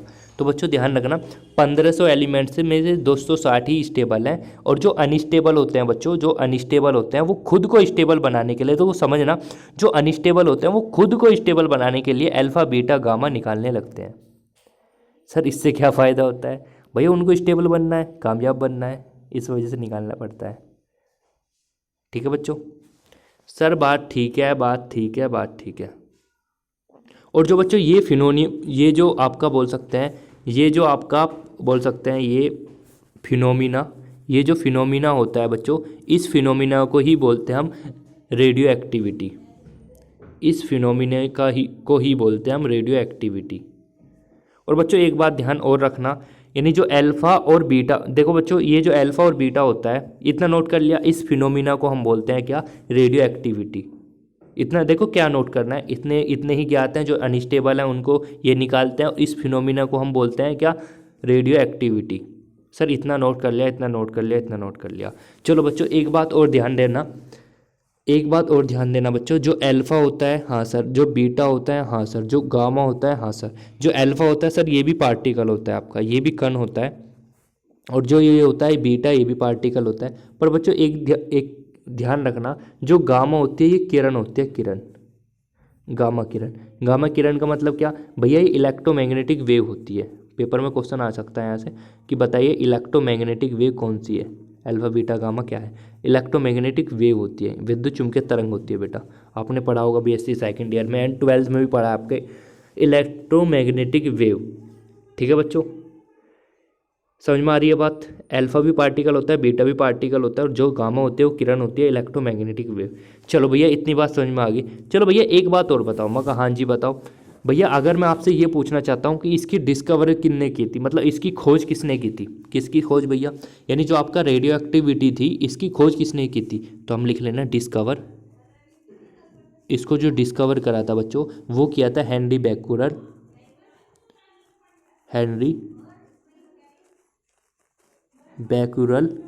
एंड कब की थी सर? 1896 ईस्वी में बेटा, 1896 में। ठीक है, तो ये बहुत ज़्यादा क्वेश्चन आता है कि भैया रेडियो एक्टिव की खोज किसने की थी? हेनरी बैक्यूरल ने की थी। ठीक है, ध्यान रखना ये भी क्वेश्चन आ सकता है आपके पेपर में। तो बच्चों अब तुम्हारे मन में एकदम क्वेश्चन उठा, मैंने पूछा हाँ, तुमने कहा कि भैया एक बात बताओ, ये जो आपका ये डिस्कवर करा, मैं कहा हाँ हेनरी बैक्यूरल ने किया, सर ये कैसे कैसे हो गया? मतलब एक बार ये तो बताओ ना, कुछ ऐसा प्रैक्टिकल पर्पज़ के लिए किया था, कैसा हुआ था? है भाई, बता दूँ? चलो भैया बता रहा हूँ, बता दूँ भैया? चलो भैया समझ लेना बस। बच्चों उन्होंने क्या काम करा, और ये अचानक ही हो गई थी, मतलब ये जो एक खोज हुई, वैसे एक्सीडेंटली बोल सकते हैं, ये खोज जो हुई एक्सीडेंटली बोल सकते हैं, पर कोई भी चीज़ एक्सीडेंटली नहीं होती, उसके पीछे बहुत बड़ा रहस्य छुपा होता है। समझ रहे हो ना? अब देखो सपोज करो आप कह रहे हो कि हम, जैसा आपका रिजल्ट आया, बीएससी थर्ड ईयर के आपके पेपर हो गए, रिजल्ट आया, रिजल्ट आपका अच्छा आ गया, तो आप क्या होगे कि जैसा कोई पूछेगा हाँ भाई तेरे इतने बढ़िया नंबर कैसे आ गए, तो कोचिंग पोचिंग में भी ना जावे था, तो तुम क्या होते यार तुक्का मार के आया तेरा भाई, एकदम फर्स्ट क्लास तुक्का मार के आया। तो ऐसा थोड़ी, बस तुक्का थोड़ी मार के, तुमने मेहनत भी तो करी, महात्मा जी एजुकेशन में इतना पढ़ाई करी तुमने, प्रैक्टिस को क्वेश्चन लगाए, ऐसे थोड़ी आ गए नंबर। तो हाँ सर हम बोल सकते हैं कि कहीं ना कहीं रहस्य तो था उस बात का नंबर आने का। ऐसे ही दोस्तों इसका जो यह डिस्कवरी निकल के आई, ये जो डिस्कवरी हुई, उसके पीछे भी एक बहुत बड़ा रहस्य था। क्या रहस्य था सर? समझ लो सर, उन्होंने क्या काम करा, यूरेनियम लिया, यूरेनियम। देखो बच्चों मैं इसको पूरा बहुत अच्छे से डायग्राम के थ्रू समझाने की कोशिश करूंगा। देखो बच्चों इन्होंने क्या काम करा बच्चों, यूरेनियम लिया, यूरेनियम।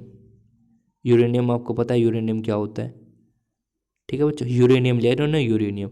और यूरेनियम को बच्चों इन्होंने क्या काम करा, यूरेनियम को इन्होंने बच्चों क्या काम करा, यूरेनियम को एक काम करा बच्चों इन्होंने, जो एक ब्लैक कलर का पेपर था, देखो बच्चों समझ लेना, एक ब्लैक कलर का पेपर था, मैं बिल्कुल ऐसे डिक्टो बना रहा हूँ डायग्राम भी, जिससे आपको कलर पहचानने में भी दिक्कत ना हो। तो बच्चों एक ब्लैक कलर का पेपर था, यहाँ पे लिख सकता हूँ मैं, लिखने की ज़रूरत भी ना है वैसे तो, है ना? चलो भाई, एक ब्लैक कलर का पेपर था, उसके अंदर इसने यूरेनियम को रख दिया बच्चों। ठीक है बच्चों, ब्लैक कलर का पेपर था, उसके अंदर इन्होंने यूरेनियम को रख दिया। अच्छा फिर क्या हुआ भैया? फिर बच्चों क्या होता है, फिर क्या होता है बच्चों, एक सेकंड वेट, फिर क्या होता है बच्चों, जैसे ही इन्होंने ब्लैक पेपर के अंदर यूरेनियम को रख दिया, तो बच्चों उन्होंने क्या एक काम और करा बच्चों, एक यहाँ पे सिल्वर फॉइल रख दी, सिल्वर की प्लेट या कुछ भी समझ सकते हो आप, सिल्वर की थी पर ठीक है, इसका मैं नाम लिख रहा हूँ सिल्वर फॉइल, सिल्वर फॉइल। ठीक है बच्चों, सिल्वर की रख दी यहाँ पे फॉइल। अब बच्चों इन्होंने इसके पीछे क्या काम करा बच्चों, इसके पीछे एक चीज़ और लगा दी, जिसको हम बोल सकते हैं बच्चों क्या, जिसको हम बोल सकते हैं बच्चों फोटोग्राफिक प्लेट, फोटोग्राफिक प्लेट, ये इसके पीछे और रख दी। तो बच्चों इन्होंने देखा कि जो यहाँ पे यूरेनियम था, इसकी किरण, यानी जो यहाँ पे जो चलना स्टार्ट किया, इसकी जो किरण निकली, उसकी हेल्प से यहाँ पे कुछ दिखाई दिया, कुछ दिखाई दिया। तो मतलब यार ये क्या मामला था है ना, ये क्या मामला था? तो बस ऐसी खोज होगी इसकी, सिंपल लैंग्वेज में, है ना, इस टाइप में इन्होंने इस टाइप में इसकी खोज कर दी। पर ये आपके ना तो सिलेबस में मेंशन है, ना ही आपकी किताब में, तो टेंशन मत लेना, मैंने बता दिया, मुझे पता था थोड़ा सा तो बता दिया। सर थोड़ा लगा, तुमने बतेरा सारा बता दिया। ठीक है, चलो भैया, पर एक बात ध्यान रखना बेटा। क्या बताने वाले हो सर?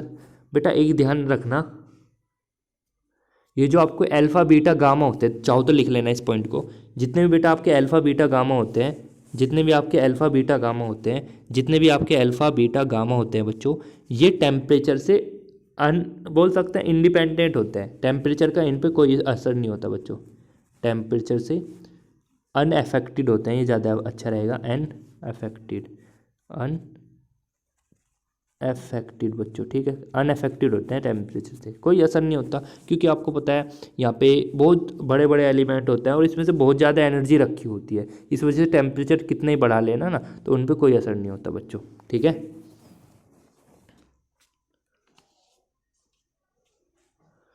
अब आपके मन में क्वेश्चन उठा कि भैया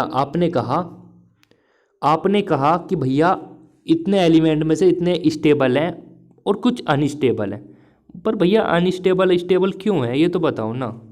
मैंने कहा सुनो, तो हेडिंग डालना, कुछ स्टेबल है, कुछ स्टेबल है, कुछ स्टेबल है, कुछ अनस्टेबल होते हैं क्यों। सर ये क्या बता रहे हो आप, स्टेबल होते हैं क्यों, अनस्टेबल है बटो, ठीक है, क्यों होते हैं ये तो बताओ भैया। चलो इसको भी समझने के लिए एक इन्होंने जब इसको समझाया, वैसे पूरा जब कोई प्रैक्टिकल पर्पज होता है ना या कुछ भी हम फिजिक्स में समझाने की कोशिश करते हैं तो उसको पूरा एक्सप्लेन करना पड़ता है, नहीं तो भाई इसको गाली देंगे लोग कि यार जब तूने ये अपना पूरा काम झाम दे दिया तो इसके बारे में एक्सप्लेन क्यों नहीं कर रहा तू, है ना भाई, चप्पल और बजेंगी उस पर, है ना। तो ऐसी बात नहीं है, वो पूरा बोल सकते हैं, पूरे अच्छे से एक्सप्लेन करते हैं लोग, ठीक है ना। साइंटिस्ट लोग जो होते हैं अच्छे से एक्सप्लेन करते हैं और ये बताते भी थे ऐसा हमने क्यों करा, ठीक है, कुछ एलिमेंट हमने स्टेबल क्यों बोले, कुछ अनस्टेबल क्यों बोले। चलो तो उसको समझ लेते हैं ऐसा क्यों कहा उन्होंने। इन्होंने कहा बच्चों ध्यान से देखना, पहला पॉइंट लिख रहा हूं मैं। इन्होंने कहा बच्चों कि जो एलिमेंट बच्चों समझना, जो एलिमेंट 20 से कम है, जो एलिमेंट 20 से कम है या 20 के बराबर है, 20 भी हो, ठीक है, जो एलिमेंट का मतलब जिसका परमाणु क्रमांक 20 हो या 20 से छोटा हो, वो हो तो वो स्टेबल न्यूक्लियाई होंगे, वो स्टेबल होंगे, यानी हम बोल सकते हैं उनके जो नाभिक होंगे वो स्थायी तो होंगे, स्थायी होंगे। कब होंगे बच्चों ध्यान रखना, उनके नाभिक स्थायी जब होंगे जब उनका न्यूट्रॉन और प्रोटॉन रेशियो 1 हो, जब उनका न्यूट्रॉन प्रोटॉन रेशियो 1 हो। चाहे तो हम ये बोल सकते हैं उनका न्यूट्रॉन प्रोटॉन रेशियो 1 हो बच्चों, इसको नोट कर लो ना सभी। अभी एक पॉइंट और है, फिर उसके थ्रू हम ग्राफ को ड्रॉ करेंगे और आपको पूरा समझ में आ जाएगा कि यार अनस्टेबल क्यों है और स्टेबल क्यों है, समझ रहे हो बच्चों। अभी अल्फा बीटा डीके नहीं पढ़ाया मैंने, अभी मैं बता रहा हूँ स्टेबल क्यों होते हैं अनस्टेबल क्यों होते हैं बच्चों, ठीक है। यानी अगर मैं बच्चों इन शॉर्ट में बात करना चाहूँ कि जिनका न्यूट्रॉन और प्रोटॉन बराबर हो, ठीक है बच्चों, जिनका न्यूट्रॉन प्रोटॉन बराबर हो वो क्या होंगे बच्चों, वो स्टेबल होंगे, वे क्या होंगे बच्चों, वो स्टेबल होंगे। आपने कहा सर एक एग्जांपल लेकर समझा दो आसान होगा तुम्हारा, तो लो भाई साहब मैं एक एग्जांपल के थ्रू समझा देता हूँ। तो एक मैं एग्जांपल ले रहा हूँ बच्चों 2He4, एक है और एग्जांपल 6C12, हाँ भैया एक एग्जांपल और है 7N14। तो बच्चों मेरा क्वेश्चन आपसे ये है, बहुत प्यारा सा क्वेश्चन है वैसे तो बच्चों, मेरा क्वेश्चन आपसे ये है न्यूट्रॉन प्रोटॉन रेशियो 1 आना चाहिए, या मैं बोल सकता हूँ न्यूट्रॉन प्रोटॉन बराबर आना चाहिए, जब हम बोल सकते हैं ये स्टेबल है। भैया अगर बराबर ना हो तो भैया वह अनस्टेबल है। अरे अरे अरे अरे सर सर सर सर ऐसा होता है, मगर हाँ भैया ऐसे ही होता है। तो भैया सुनते रहो भी ध्यान से, अभी मैंने कुछ नहीं पढ़ाया, अभी कुछ भी नहीं पढ़ा आपने, ठीक है ना। चलो भैया इसको आप पढ़ा रहे थे तो पढ़ा दो ज़रा।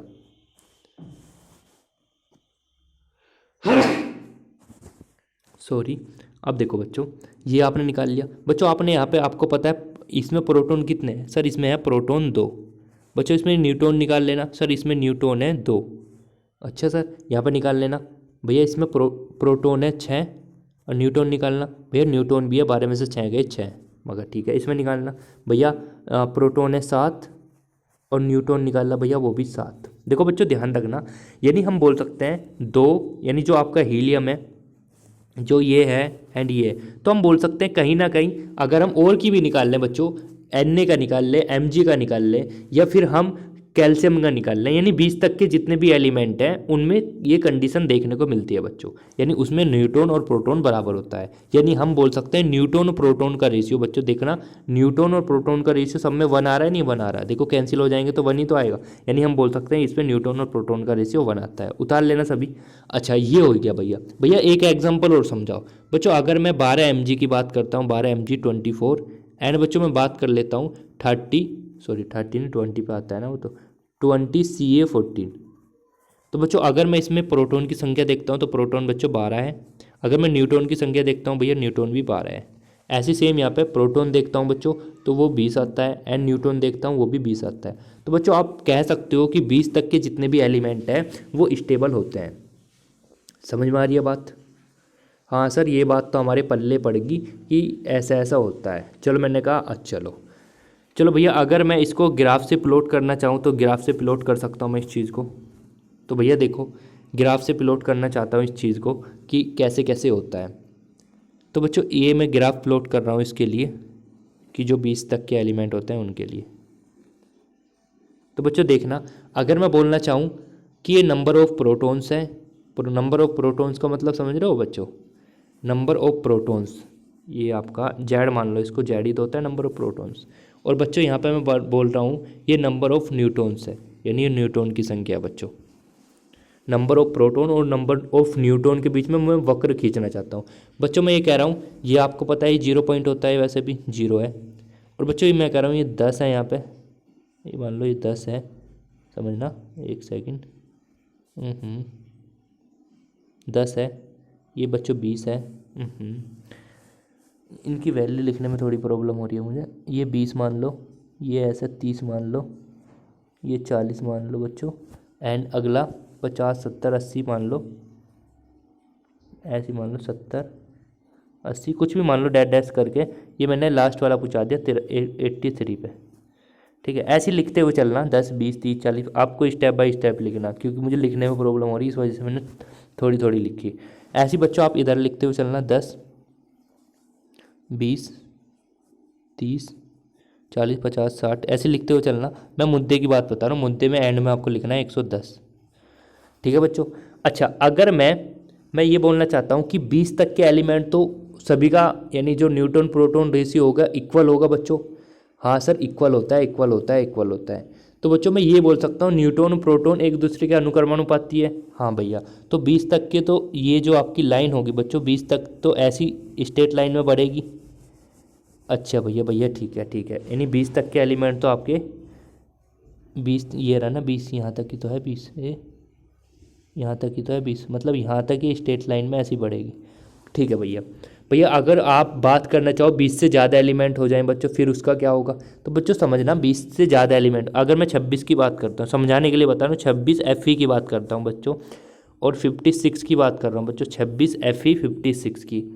तो बच्चों आपको पता है इसमें 26 तो न्यूट्रॉन है, हाँ सर, और प्रोटॉन कितने हैं सर? 30 प्रोटॉन है। इसका मतलब क्या हुआ बच्चों? इसका मतलब तो ये हुआ कि इनका रेशियो 1 नहीं आने का, बोलो हाँ या ना? हाँ सर, इनका रेशियो, न्यूट्रॉन और प्रोटॉन का रेशियो कभी भी 1 नहीं आने का। तो 1 नहीं आने का देखना कैलकुलेट करके कितना आया सर, इनका रेशियो 1.5 या 1.6 के अप्रोक्स आएगा, ठीक है बच्चों। कितना आएगा? 1.5 या 1.6 आएगा, यानी हम बोल सकते हैं बच्चों 1.5 या 1.6 के अप्रोक्स आएगा बच्चों, ठीक है। ठीक है बच्चों, 1.5 या 1.6 के आसपास आएगा बच्चों, ठीक है। चलिए देखो, मैं वैल्यू नहीं लिखने का इनकी दोबारा से, फिर से आपको समझ में तो आ गया ना। देखो ये मान लो 20 है यहाँ पे, ये तो 0 था, और ये मान लो 20 थी, और एंड वाली बता रहा हूँ, एंड वाली कितनी थी यहाँ पे? 110। और बच्चों यहाँ पे एंड वाली कितनी थी बच्चों? यहाँ पे था 83। तो बच्चों जैसे कि मैंने आपको बताया पहले केस में तो समझ में आ गया। दूसरा पॉइंट था उसमें आपको लिखना था कि अगर एलिमेंट बच्चों 20 से ज़्यादा हो जाए तो उस कंडीशन में बच्चों आपका क्या हो जाएगा? जो न्यूट्रॉन और प्रोटॉन रेशियो हो जाएगा बच्चों, जो न्यूट्रॉन प्रोटॉन रेशियो हो जाएगा वो 1 से बड़ा हो जाएगा, 1.6 के आसपास, और 1 से बड़ा हो जाएगा बच्चों, ये बात ध्यान रखना। तो बच्चों अगर हम बोलना चाहें 20 तक तो स्ट्रेट लाइन ही होगा। हाँ सर बिल्कुल ठीक कह रहे हो, 20 तक तो ठीक होगा। पर बच्चों एक बात ध्यान रखना, ये जो लाइन इसको मैं ड्रॉ कर रहा हूँ पूरी को ऐसी, समझाने के लिए केवल केवल ये लाइन मैंने पूरी ऐसी ड्रॉ कर दी। चलो सर ठीक है ठीक है ठीक है, मगर ठीक है भैया। बच्चों एक बात ध्यान रखना, जो आपके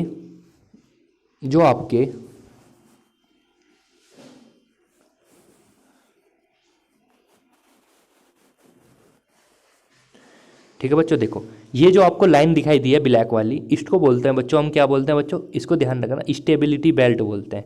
यानी इसमें अगर इस लाइन पे जो भी आएगा, बच्चों समझना बहुत डीपली जा रहा हूँ मैं, इस लाइन पे जो भी आएगा यानी जो भी एलिमेंट आ रहा होगा वो सबसे ज़्यादा स्टेबल होगा बच्चों। क्या होगा? सबसे ज़्यादा स्टेबल होगा, या हम बोल सकते हैं स्टेबल होगा, एटलीस्ट स्टेबल तो होगा।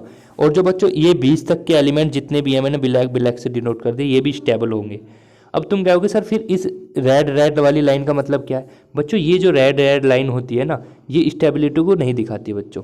अच्छा सर आपने कहा कि जिनका न्यूट्रॉन प्रोटॉन यानी न्यूट्रॉन और प्रोटॉन रेशियो बराबर हो, तो हम बोल सकते हैं बच्चों ये आपका जो ये लाइन है, यानी जो आपकी स्टेबिलिटी बेल्ट है ब्लैक वाली, इसमें न्यूट्रॉन और प्रोटॉन बराबर होता है, न्यूट्रॉन प्रोटॉन रेशियो बराबर होता है बच्चों एक बात सपोज करो किसी का न्यूट्रॉन प्रोटॉन रेशियो आ गया बहुत ज़्यादा, तो इसका मतलब क्या? न्यूट्रॉन और प्रोटॉन रेशियो,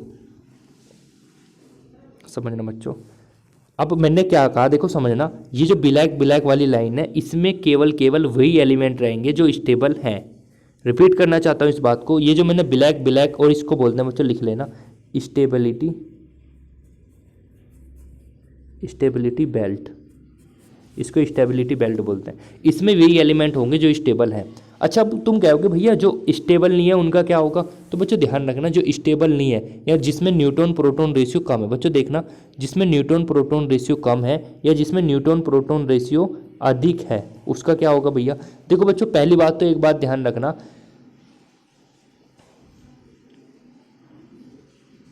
ठीक है बच्चों, जो ऊपर आ जाते हैं एलिमेंट, देखो बच्चों इसको मैं डिनोट करना चाहता हूँ, आपको समझ लो, बहुत प्यारा सा कॉन्सेप्ट है यार, बहुत ज़्यादा खतरनाक, ब्लू से बना लेता हूँ।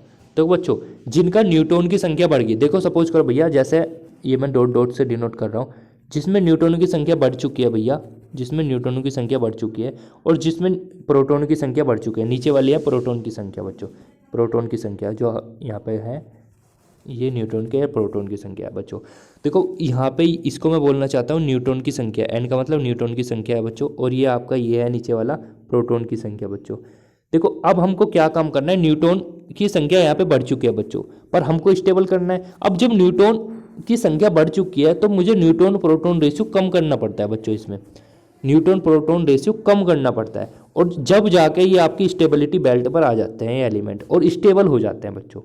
और बेटा एक बात ध्यान रखना, जब इसका न्यूट्रॉन प्रोटॉन रेशियो हम कम कर रहे होते हैं तो आपको एक 6 देखने को मिलता है, जिसको बोलते हैं बच्चों हम -β6, -β अब बच्चों यहाँ पे भी सेम। अब इसमें क्या होता है, जो नीचे वाले एलिमेंट होते हैं जो यहाँ पे आ रहे हैं, उसमें क्या होता है, इसमें क्या होता है बच्चों, इसमें प्रोटॉन की संख्या बढ़ जाती है। अब जब प्रोटॉन की संख्या बढ़ गई है तो आपको पता है यहाँ पे, ठीक है, क्या हो जाता है, प्रोटॉन की संख्या बढ़ जाती है, तो इसको और बढ़ाना पड़ेगा हमको। देखो बच्चों क्या काम करना पड़ेगा, इसको कम हो जाते हैं, न्यूट्रॉन प्रोटॉन की संख्या कम हो जाती है बच्चों, कम हो जाती है, कम हो रही है, तो इसको मैं बढ़ाना चाह रहा हूँ क्योंकि स्टेबिलिटी बेल्ट तक मुझे इसको पहुँचाना है, तो इसको न्यूट्रॉन प्रोटॉन रेशियो को बढ़ाना पड़ता है। तो जब इस न्यूट्रॉन प्रोटॉन रेशियो को बढ़ाते हैं बच्चों, उस कंडीशन में हमारा निकलता है क्या, अल्फा डी के और आपका बीटा प्लस डी के, यानी अल्फा 6 और बीटा 6 निकलता है बच्चों। ठीक है, बहुत खतरनाक बहुत खतरनाक बहुत खतरनाक, ठीक है। यानी भैया हमारा एक चीज़ हमारी समझ में आ गई, मका क्या भैया, भैया अगर अल्फा 6, देखो यहाँ से अल्फा 6 बीटा 6 भी निकल गया भैया, अगर हमें अल्फा 6 कराना है, मका क्या कराना है भैया, अल्फा 6 अगर हमको कराना है तो हमें न्यूट्रॉन प्रोटॉन रेशियो बढ़ाना पड़ेगा। मतलब क्या सर? भैया सिंपल सी बात है, न्यूट्रॉन प्रोटॉन रेशियो 1 से ज़्यादा करना पड़ेगा आपको। सर कैसे, मतलब न्यूट्रॉन प्रोटॉन रेशियो 1 से ज़्यादा कैसे हो जाएगा? सुनो भैया, ये समझ में आ गया ना भैया, नोट कर लेना स्टार्टिंग से, ऐसा गुच्चर पुच्चर मत करना मेरी तरह। चलो भैया एक काम करो, हेडिंग डाल लो अब। अरे सर कितनी हेडिंग डलवाओगे, अरे ख़त्म करने का वादा करा है ना आज। हेडिंग डालना अल्फा 6, देखो कॉन्सेप्ट वहाँ से निकल के आया। न्यूटन प्रोटॉन रेशियो को आपको क्या करना होगा सर, हमको न्यूटन प्रोटॉन रेशियो को हमको बढ़ाना पड़ेगा। क्यों बढ़ाना पड़ेगा? क्योंकि सर जो इसमें हम बोल सकते हैं क्या सर, इसमें प्रोटॉन है, जो प्रोटॉन की संख्या आपकी घट चुकी है, इस वजह से उनको बढ़ाना पड़ेगा हमको। मगर ठीक है भैया। और आपको पता है alpha alpha alpha alpha alpha alpha कण क्या होता है? देखो पहला पॉइंट लिखना, अल्फा कण जो होता है बच्चों उसको हम जाना जाता है 2He4 के नाम से। यानी अल्फा कण हम बोल सकते हैं alpha particle is known as helium 2He4, ठीक है।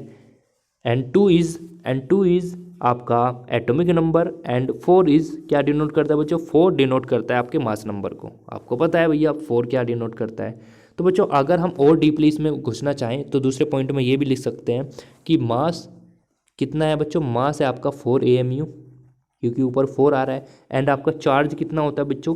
चार्ज होता है आपका 2 इलेक्ट्रॉन का, यानी जो इलेक्ट्रॉन का चार्ज होता है 2 गुना होता है उसका। ठीक है बच्चों, ये समझ में आ गया? नोट करो जल्दी से, फटाक से फटाक से फटाक से फटाक से। अल्फा 6 की ज़रूरत क्यों पड़ी? 6 नहीं, मतलब अल्फा डीके की हमको ज़रूरत क्यों पड़ी? अल्फा 6 की हमें ज़रूरत क्यों पड़ी? भैया हमारा जो इसका रेशियो होता है ना उसको बढ़ाना पड़ता है। बढ़ाना क्यों पड़ रहा है? क्योंकि भैया हमको स्टेबल करना है समझ रहे हो ना? स्टेबल का मतलब कामयाब करना है इंसान, ठीक है। तो मेहनत तो करनी पड़ेगी हमको। जैसे सपोज करो कोई इंसान फिट रहना चाहता है, जैसे सपोज करो ये रामू है हमारा और ये फिट रहना चाहता है, सपोज करो ये पतला है, तो इसको अपनी स्टेबिलिटी बढ़ानी पड़ेगी, मतलब पहले अपना रेशियो बढ़ाना पड़ेगा। पतला है तो बढ़ाना पड़ेगा, अगर मोटा है तो उसको घटाना पड़ेगा, जब भी तो स्टेबल होगा, जब भी तो फिट होगा, ऐसा समझ लो, ठीक है। मिटा दूँ? चलो भैया मिटा रहा हूँ। अब मैं मुद्दे की बात कर रहा हूँ भैया, तीसरे पॉइंट में हमको क्या लिखना है? तो भैया तीसरे पॉइंट में आपको लिखना है, सपोज करो आपका ZXA, ये आपका कोई एलिमेंट है ZXA। एक चीज़ और बताऊँ? बता दो सर आज जितना। इसको बोलते हैं बच्चों हम अल्फ़ा, जो आपका अल्फ़ा डीके होता है उसमें जो ये होता है बच्चों, इसमें हम इसको बोलते हैं पेरेंट न्यूक्लियस, ठीक है, पेरेंट न्यूक्लियस। तो बच्चों आपको पता है इसमें से, आपको देखो मुझे बताओ अल्फा 6 कब माना जाता है? देखो समझना, पेपर में बहुत ज़्यादा क्वेश्चन आए हुए हैं। अल्फा 6 कब माना जाता है? भैया आपने बताया अल्फा 6, अल्फा का मतलब 2He4, यानी आप एक काम करो इसमें से 2He4 निकाल दो। मैंने कहा हाँ यार ठीक कह रहे हो। तो हम क्या काम करेंगे? 2He4 इसमें से निकाल लेंगे बच्चों। अब आपको पता है रिएक्शन बैलेंस भी तो होनी चाहिए। हाँ सर ठीक कह रहे हो। सपोज करो बच्चों रिएक्शन मुझे बैलेंस करनी है, तो यहाँ पे मैंने मान लिया कुछ नया एलिमेंट बना वाई, ठीक है। देखो बच्चों यहाँ पे जेड था, हाँ भैया यहाँ पे 2 आ गया। अब आपको ऐसा स्टेबल करनी है रिएक्शन कि यहाँ पे भी जेड आ जाए, मतलब क्या जेड, मतलब देखो यहाँ पे भी जेड बन जाए। अगर मैं नीचे Z-2 लिख दूँ बेटो, क्या लिख दूँ? Z-2, तो यहाँ पे लिखना 2 से 2 कट जाएगा। देखो 2 से 2 कट जाएगा, बच्चा कितना? जेड, तो इक्वल हो जाएगा ना? हाँ सर हो जाएगा। अगर मैं ऊपर मैं क्या लिखूँ बच्चों? A-4 लिख दूँ, A-4 लिख दूँ, तो 4 से 4 कैंसिल हो जाएगा, ऊपर A आ जाएगा ना, A आ जाएगा। यानी हम बोल सकते हैं, देखो कितनी अच्छा कॉन्सेप्ट हमारा निकल के आ चुका है बच्चों। क्या निकल के आ चुका है कि अल्फा 6 में क्या होता है बच्चों? अल्फा 6 में क्या होता है बच्चों? समझना, अल्फा 6 में 2 प्रोटॉन की कमी होती है, 2 प्रोटॉन की कमी होती है। या हम बोल सकते हैं अल्फा 6 में जो परमाणु क्रमांक होता है उसमें 2 की कमी होती है, और जो परमाणु भार होता है उसमें 4 की कमी होती है। अरे अरे अरे सर ये तो पेपर में क्वेश्चन आया था हमारे। अरे भैया ऐसे ही आएंगे पेपर में क्वेश्चन, ध्यान रखना, एकदम खतरनाक, ठीक है। तो लैंग्वेज में लिख सकते हो अपने आप, यानी अल्फा 6 में लिख लेना, अल्फा 6 में परमाणु क्रमांक में से 2 की व परमाणु भार में से 4 की कमी होती है। और बेटा एक बात और बताना चाहूँगा, ये जो आपका वाई वाला बनकर आता है ना बेटा, ध्यान से समझना, ये जो वाई वाला होता है बेटा, ये जो वाई वाला बनकर आया है, ये वाला वाई वाला, इसको बोलते हैं हम डॉटर, DAUGHTER, डॉटर न्यूक्लियस। अरे अरे सर एक तो हो गया पेरेंट न्यूक्लियस, एक आकर डॉटर बना। सर बेटे वाला कहाँ गया ना? भी अरे बेटा का कुछ इज्जत नहीं है, डॉटर की इज्जत होती है, तो डॉटर न्यूक्लियस बनाए। चलो सर आपका एहसान है, आपका एहसान है सर। इसको आप कह रहे थे इसका न्यूटन प्रोटॉन रेशियो 1 से ज़्यादा होना चाहिए। सर एक बार बता सकते हो कैसा होगा? तो मैंने कहा बेटा एक काम करो, एग्जाम्पल ले लो इसका एक, ठीक है, क्योंकि आपको पता है न्यूटन प्रोटॉन रेशियो बढ़ाना है, आपको पता है न्यूटन प्रोटॉन रेशियो वैसे तो स्टेबल के लिए बराबर होता है, पर उसको बढ़ाने के लिए 1 होता है, 1 से ज़्यादा करना होगा जब भी तो स्टेबल होगा। यानी अगर मैं एक एग्जांपल लेता हूँ यूरेनियम का, यूरेनियम 92, 238, 238, ठीक है बच्चों, यूरेनियम 92, 238, अगर मैं अल्फा 6 कराता हूँ, बच्चों ध्यान से सुनना मैं क्या बोलना चाहता हूँ, अगर मैं इसमें से अल्फा 6 कराता हूँ, आपको पता है अल्फा का मतलब 2He4, अल्फा का मतलब 2He4, अल्फा का मतलब 2He4, तो 2He4 निकल गया। बच्चों रिएक्शन को बैलेंस भी करनी है, 4 ऑलरेडी निकल चुका है, कितना बचा देखो, 4 आ चुका है, 38 है टोटल, यानी नीचे 92 है, 92 में से 2 आ चुका है, बचा कितना सर 90 बचा होगा, तो 90 यहाँ पे लिखो। सर 90 पे क्या आता है बच्चों, 90 पे आता है थोरियम, और यहाँ पे कितना आ जाएगा सर 234। बच्चों इसमें से कुछ एनर्जी भी तो निकलती है, हाँ भैया एनर्जी भी निकलती है, बिल्कुल ठीक कह रहे हो। अब मेरा क्वेश्चन ये है भैया, आपने कहा हाँ सर बताओ, मैंने कहा कि आप एक काम करो, जो आपका पहले था उसका न्यूटन प्रोटॉन रेशियो देखो, और जो बाद में बनकर आया उसका न्यूटन प्रोटॉन रेशियो देखो। आपने कहा सर कैसे देखें, मैंने कहा न्यूटन की संख्या निकाल लो इसमें। आपने कहा सर न्यूटन की संख्या तो इसमें है, सॉरी इसमें प्रोटॉन की संख्या तो है सर 92, और न्यूटन की संख्या निकालने पर आ जाएगी भैया 146। देखो निकाल लो, इसमें से ही घटा दो ना यार। अच्छा ऐसे सेम इसमें भैया, इसमें प्रोटॉन का मान है भैया कितना, भैया कितना है, प्रोटॉन का मान कितना है 90, एंड न्यूटन का मान कितना है भैया 144। चलो भैया ठीक है भैया, इसका प्रोटॉन न्यूटन प्रोटॉन रेशियो देखना, न्यूटन प्रोटॉन रेशियो देखना इसका, इस वाले की बात कर रहा हूँ भैया, स्टार्टिंग वाले की। इसका निकल के आएगा बच्चों, जब डिवाइड करोगे न्यूटन को प्रोटॉन से तो आपका आएगा 1.58 बच्चों, और जब आप इनको डिवाइड करोगे, जो आपका एन में बनकर आया था, इनको डिवाइड करके देखोगे तो बच्चों आपका आता है 1.6। अरे अरे अरे सर ये तो जादू हो गया, जादू हो गया, जादू हो गया। मैंने पूछा क्यों, तुमने कहा भैया अभी अभी तो न्यूटन प्रोटॉन रेशियो 1.58 था, इतने में 1.6 हो गया, मतलब क्या सर, मतलब ये भैया न्यूटन प्रोटॉन रेशियो बढ़ चुका है, बढ़ चुका है, बढ़ चुका है। इसका मतलब क्या सर, अल्फा डी के हो रहा है, अल्फा डी के हो रहा है, अल्फा डी के हो रहा है। अरे वाह सर, वाह सर, वाह सर, समझ में आ गया सभी बच्चों के, समझ में आ गया बच्चों, हाँ सर समझ में आ गया, समझ में आ गया, समझ में आ गया, समझ में आ गया, समझ में आ गया ना बेटा।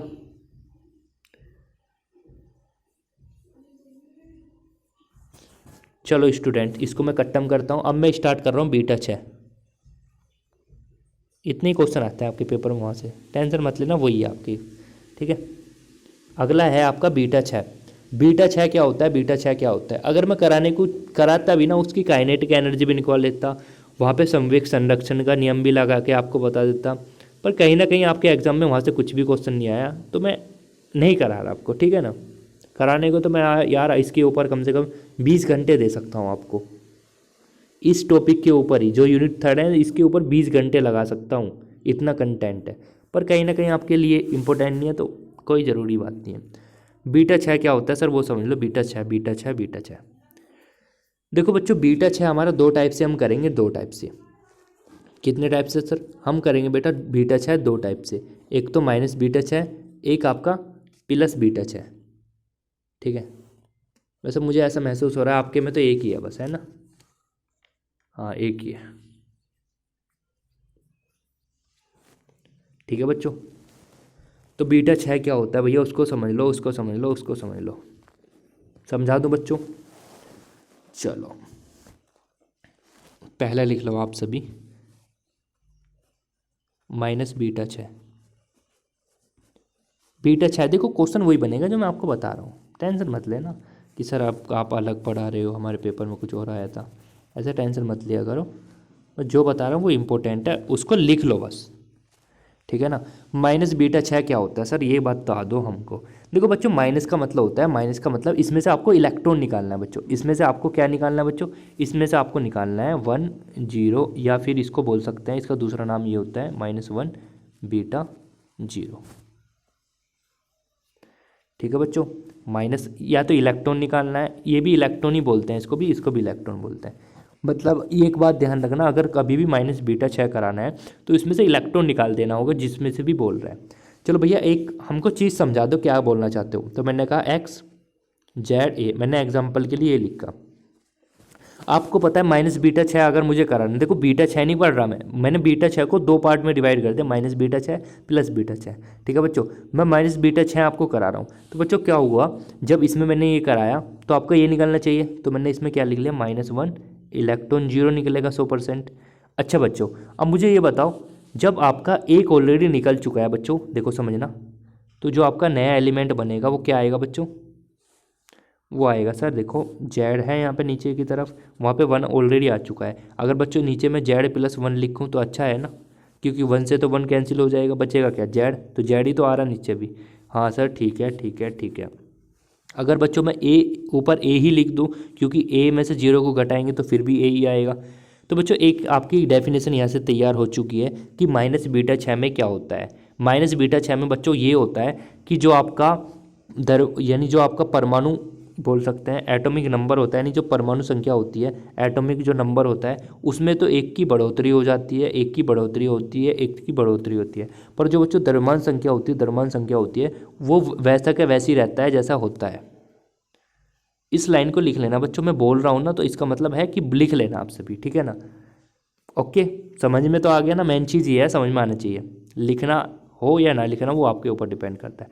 बच्चों एक बात और ध्यान रखना, इसमें जब ये एलिमेंट बनता है बच्चों, जब ये एलिमेंट बनता है तो इसमें से कुछ और चीज़ निकलती है बच्चों। वो चीज़ क्या होती है बच्चों, उसको बोलते हैं हम एंटी न्यूट्रिनो, उसको बोलते हैं एंटी न्यूट्रिनो, एंटी न्यूट्रिनो, चाहो तो लिख लेना, इसको हम बोलते हैं एंटी न्यूट्रिनो। ठीक है, एंटी न्यूट्रिनो। चलो भैया ये बात समझ में आ गई। भैया एक एग्जांपल लेके इस चीज़ को समझा सकते हो आप, तो भैया इतना नोट कर लिया, हाँ सर कर लिया। तो एक एग्जांपल के थ्रू इस चीज़ को समझ लो। देखो बच्चों 6C14, अच्छा सर, एंड -1 E0 निकला, प्लस 7N14 निकल गया, हाँ भैया, एंड प्लस एंटी नीनो, यानी जो एंटी न्यूट्रिनो होता है वो भी निकल चुका है। अब आप खुद दिमाग लगा लो, देखो 7 में से 1 गया। देखो आपके पेपर में रिएक्शन बैलेंस करने के लिए भी आता है बच्चों, रिएक्शन बैलेंस करो, ठीक है, रिएक्शन बैलेंस करने के लिए आता है बहुत चीज़, तो रिएक्शन बैलेंस खुद कर सकते हो। देखो 7 में से 6 गया बचा 6, मतलब 7 में से 1 गया बचा 6, और 14 में से 0 गया बचा 14। रिएक्शन बैलेंस है या नहीं, हाँ सर बिल्कुल ठीक है, एग्जाम्पल बिल्कुल ठीक। बस एक बात ध्यान रखना बच्चों, माइनस बीटा 6 का मतलब होता है इसमें से ये निकालना है, ये निकालना है, ये निकालना है, ये निकालना है। चलो भैया ठीक है ठीक है ठीक है, हमारी समझ में आ गया आ गया आ गया। भैया आप बताने वाले तब प्लस बीटा 6, मगर देखो भैया प्लस बीटा 6 आप कैसे करोगे, प्लस बीटा 6 आप क्या करोगे, ठीक है बच्चों, क्या काम करोगे प्लस बीटा 6 में। तो बच्चों ध्यान से समझना, इसको मैं वहीं पे समझा देता हूँ जो आपकी बुक में दे रखा है, बस वही समझा देता हूँ, नहीं तो मैं समझाऊंगा तो और ज़्यादा इसमें डीपली घुसने की आदत है मेरी। प्लस बीटा 6 कहाँ गया, कहाँ गया बच्चों, ओके, एल्फा 6 हो गया बच्चों आपका, बीटा 6, अरे एक ही दे रखा है इसमें यार, चलो कोई नहीं, आपके इसमें एक ही दे रखा वही कर लेना।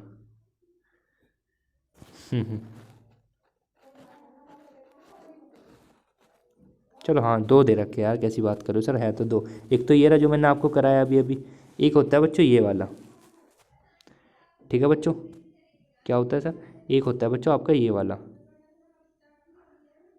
ए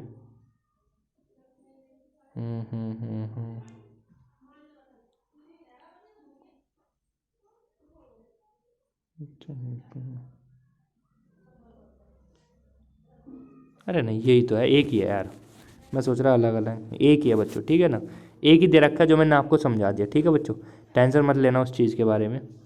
चलो इसके बारे में और समझ लो, गामा डी के क्या होता है, बस हल्का सा ये भी देखो, इसमें क्या होता है बच्चों, ये जो होता है एक प्रकार से आवेश, इसमें आवेश नहीं होता बच्चों, आपको पता है, इसमें जो होता है ये किरण के रूप में निकलना, एनर्जी निकालने का काम करता है बच्चों ये, ठीक है ना, और ये विद्युत चुंबकीय तरंगों की तरह व्यवहार करता है, और इसके कारण फोटोन होने के कारण आवेश रहित होते हैं। आपको पता है इसमें फोटोन उत्सर्जित होते रहते हैं, या चुंबकीय तरंगे, विद्युत चुंबकीय तरंगे उत्सर्जित होती हैं, ठीक है, इस वजह से हम इसको क्या बोलते हैं, आवेश रहित होती हैं ये सब चीज़, ठीक है। ओके बच्चों, चलो चलो चलो चलो चलो ठीक है ठीक है। मैजिक नंबर और बता दूं आपको, मैजिक नंबर क्या हो, अरे सर अभी तो और चीज़ भी बची हुई है, चलो वहीं चलते हैं, तो और चीज़ बची हुई है तो चलो बच्चों हेडिंग डालना आप सभी। अरे सर कितना कराओगे आज आज में? अरे चलो 2 टॉपिक और हैं बच्चों, ठीक है ना, मैं टाइम देख लूँ एक बार। चलो टाइम नहीं हुआ अभी तो, 2 घंटे भी नहीं हुए हैं ना, मुझे लग रहा है 3.5 घंटे पहुँच जाएंगे आज क्लास का टाइमिंग। ठीक है बच्चों, चलो हेडिंग डालना आप सभी, हेडिंग डालना, हेडिंग डालना, हेडिंग डालना, जिसको बोलते हैं हम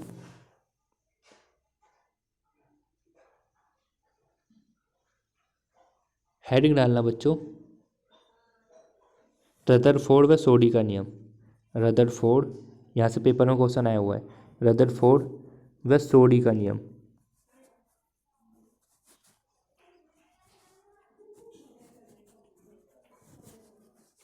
रदरफोर्ड व सोडी का नियम।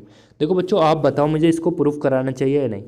चलो मैं प्रूफ नहीं बता रहा आपको, डायरेक्ट रिजल्ट बता रहा हूँ। डायरेक्ट रिजल्ट क्या होता है बच्चों, आपको क्या याद रखना है वो समझ लो बस। बच्चों इसमें क्या होता है, d n upon d t जो होता है बच्चों, d n upon d t होता है वो एन के अनुक्रमानुपाती होता है। पहला क्वेश्चन तो यहाँ से यही बनेगा। D n upon d t को क्या बोलते हैं सर, ये भी बता दो ना। देखो बच्चों लिख लेना, जो आपका d n upon d t होता है इसको हम क्या बोलते हैं, लिख लेना एक सेकेंड। जो आपका d n upon d t होता है बच्चों, इसको हम बोलते हैं रेडियो एक्टिव परमाणु के क्षय होने की दर। ये लिख लेना, क्षय होने की दर। किसकी, रेडियो एक्टिव परमाणु की क्षय होने की दर होती है बच्चों, ठीक है। अच्छा भैया अगर हम यहाँ पे एन की बात करें, एन क्या होता है बच्चों, उसको भी लिख लेना। एन होता है परमाणु की संख्या, number of atom, number of atom होता है बच्चों एन, ठीक है। नोट करो जल्दी से, पहला क्वेश्चन यहाँ से यही बनने वाला है, यही बनने वाला है, यही बनने वाला है। सर पूरा बता दो ना, अरे यार टाइम बहुत हो जाएगा फिर, है ना, समझा करो तुम। क्षय होने की दर होता है नंबर ऑफ एटम, ठीक है ना। चलो सर ये समझ में आ गया, ये समझ में आ गया, ये समझ में आ गया। चलो आगे बढ़ते हैं फिर, समझ में आ गया तो चलिए बच्चों मैं आगे बढ़ता हूँ। जब आप इसको सोल्व करोगे बच्चों तो आपको रिजल्ट मिलेगा एन बराबर एन नोट एन ई की पावर माइनस लैम्डा टी, ठीक है बच्चों। एन बराबर एन नोट ई की पावर माइनस लैम्डा टी बच्चों, ठीक है। ये रिजल्ट निकल के आ जाएगा। अब बच्चों आपको पता होना चाहिए अर्ध आयुकाल क्या होता है, अर्ध आयुकाल क्या होता है, अर्ध आयुकाल क्या होता है बच्चों। अर्ध आयुकाल का, देखो बच्चों अर्ध आयुकाल का मतलब होता है बच्चों कि जो आपका टाइम है वो आधा हो जाता है बच्चों। अर्ध आयुकाल में क्या होता है बच्चों, जो टाइम है वो आधा हो जाता है, और जो आपका परमाणु की संख्या होती है ना, जो नंबर ऑफ एटम होते हैं बच्चों, वो आपका विघटित होकर n/2 हो जाते हैं बच्चों, ठीक है। अच्छा अर्धायुकाल उसे ही कहते हैं बच्चों जिसमें टाइम आधा हो जाए पहले की अपेक्षा। मैं क्या काम करता हूँ बच्चों, जो आपका टी का मान आया और जो एन का मान आया उठा के मैं बच्चों इसको इक्वेशन नंबर 1 में पुट कर दूंगा। करना बच्चों सभी कर लो। तो जब आप करोगे तो आपको ये मिलेगा देखने को, n0/2 बराबर होता है बच्चों n0 ई की power minus lambda T1/2, N naught से एन नेट को कैंसिल हो जाएगा बच्चों, और जो आपका टी हाफ निकल के आएगा बच्चों, वो टी हाफ निकल के आ जाएगा 0.693 upon lambda. Very very very very important question, यहाँ से पेपर में क्वेश्चन कई बार आ चुका है दोस्तों, ध्यान रखना। वेरी इंपॉर्टेंट रिजल्ट निकल के आएगा ये वाला, आपने पहले भी पढ़ा होगा बच्चों, ये लैम्डा होता है लैम्डा। अब तुम कहोगे भैया लैम्डा क्या होता है बच्चों, ध्यान रखना लैम्डा जो होता है वो उसको बोलते हैं बच्चों हम क्षय नियतांक, क्षय नियतांक, ठीक है बच्चों। क्षय नियतांक बोलते हैं लैम्डा को। पेपर में कैसे बोल लेगा भैया, क्षय नियतांक का मान दे देगा, टी हाफ पूछ लेगा, तो आपको क्या काम करना है 0.693 के साथ करना होगा बच्चों। ओके सर ये उतार लिया, ये उतार लिया, उतार लिया, उतार लिया। आगे चलते हैं भैया, आगे आप हेडिंग डाल लेना माध्य, माध्य आयुकाल, माध्य आयुकाल। सर माध्य आयुकाल का मतलब क्या होता है बच्चों, हेडिंग डाल लो माध्य आयुकाल। माध्य आयुकाल का मतलब होता है, देखो छोटा सा रिलेशन है, एक फॉर्मूला है, टी बार बराबर होता है दोस्तों सभी परमाणु का कुल आयुकाल। लिखना सभी, फॉर्मूला लिख लो बस काम चल जाएगा। सभी सभी परमाणुओं का, सभी परमाणुओं का, सभी परमाणुओं का, सभी परमाणुओं का कुल आयुकाल, कुल आयुकाल। लिख लो भैया, साथ के साथ लिखोगे तो बोर भी नहीं होने के। कुल आयुकाल अपॉन परमाणु की कुल संख्या, अपॉन परमाणुओं की कुल संख्या, परमाणुओं की कुल संख्या, अपॉन परमाणु की कुल संख्या बच्चों, ठीक है। लिख लिया, जल्दी जल्दी नोट करो यार फटाक से, इतना टाइम नहीं है फिर। टी बार इजिकल टू परमाणुओं का कुल आयुकाल व परमाणु की कुल संख्या। ठीक है बच्चों, नोट कर लिया सभी ने। यही होता है आपका माध्य आयुकाल। भैया एक क्वेश्चन बहुत फेमस है और यहाँ से बहुत क्वेश्चन आते हैं पेपर में बहुत ज़्यादा।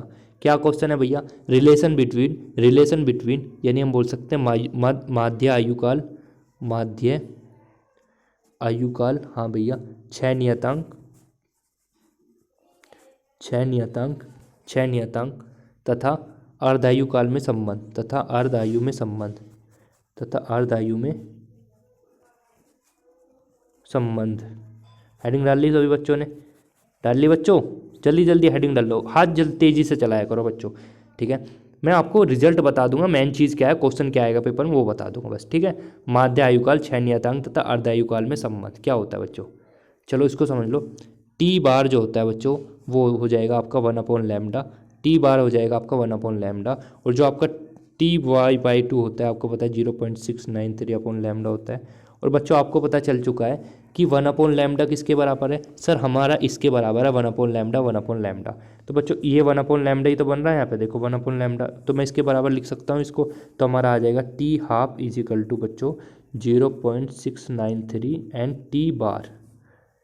ठीक है बच्चों, तो आपका ये रिजल्ट आ जाएगा निकल के, नोट कर लो इसको, इम्पोर्टेंट, वेरी इंपॉर्टेंट। ठीक है बच्चों, ठीक है बच्चों, नोट कर लिया सभी ने?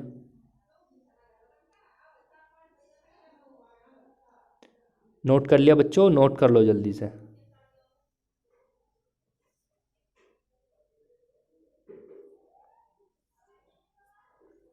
नोट कर लिया बच्चों?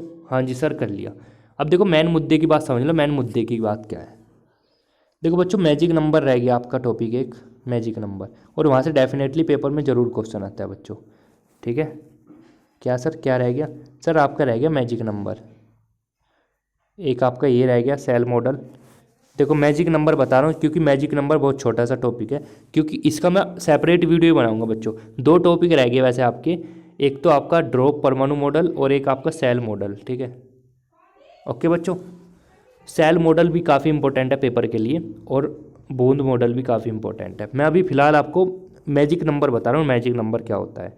जैसे बच्चों आपने देखा होगा कि जैसे हम बहुत सारे उपकोष देखते हैं जिसके बाह्यतम कोष में 2, 10, 18, 36, 54, 86 इतने इलेक्ट्रॉन आते हैं, और उनकी जो आपके जो कोष होते हैं पूर्णतः फिल होते हैं, आपको पता है। देखो अगर बच्चों मैं 2 की बात कर रहा हूँ तो 2 में ये पूरे फिल इलेक्ट्रॉन होंगे, अगर मैं 10 की बात कर रहा हूँ तो पूरे फिल होंगे पी में, या जो भी डी होता है उसमें फिल होंगे। यानी जितने भी ये इलेक्ट्रॉन होते हैं 2, 10, 18, 36, 54, 86 ये पूरे पूरे भरे होते हैं बच्चों। ठीक है, समझ में आ रही है इतनी बात? हाँ सर समझ में आती है।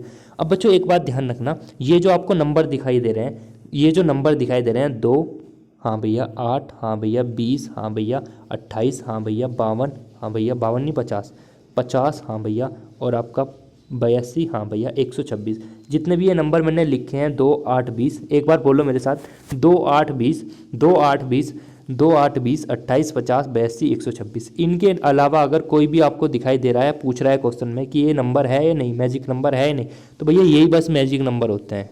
यही जो नंबर लिखे हैं बच्चों यही आपके मैजिक नंबर होते हैं। ठीक है, जादू के नंबर होते हैं मैजिक नंबर यही कहलाते हैं। ठीक है बच्चों, ठीक है बच्चों, और एक बात ध्यान रखना, ये जो नंबर होते हैं बच्चों ये अपने जो निकटतम नाभिक होते हैं ना, इनके जो निकटतम नाभिक होते हैं उनके साथ अधिक स्थायी होते हैं बच्चों। ठीक है, इस वजह से इनको मैजिक नंबर भी कहते हैं। मैजिक नंबर क्यों कहते हैं? क्योंकि जो इनका निकटतम नाभिक होता है ना उसके साथ आपके बोल सकते हैं ज़्यादा स्थायी होते हैं, इस वजह से इनको मैजिक नंबर कहते हैं। याद रखना 2, 8, 20, 2, 8, 20, 28, 50, 82, 126 ये मैजिक नंबर होते हैं। अगर पेपर में क्वेश्चन आ जाए, देखो क्या पेपर में क्वेश्चन कैसा आएगा भैया ये तो बताओ ना। तो देखो भैया क्वेश्चन पेपर में ये आएगा, पेपर में क्वेश्चन ऐसा आएगा कि निम्नलिखित में से कौन सा मैजिक नंबर नहीं है, निम्नलिखित में से कौन सा मैजिक नंबर नहीं है, नहीं है। तो बच्चों ध्यान रखना, ऑप्शन सपोज करो वहाँ पे मिला 2, आपको मिला वहाँ पे 2, 8 मिला, और ऑप्शन सी में मिला 18, और आपको डी में मिला 36। तो बताओ कौन सा मैजिक नंबर नहीं है? ये रख लो क्वेश्चन बताओ। हाँ जी सर बताओ ना क्वेश्चन क्या है?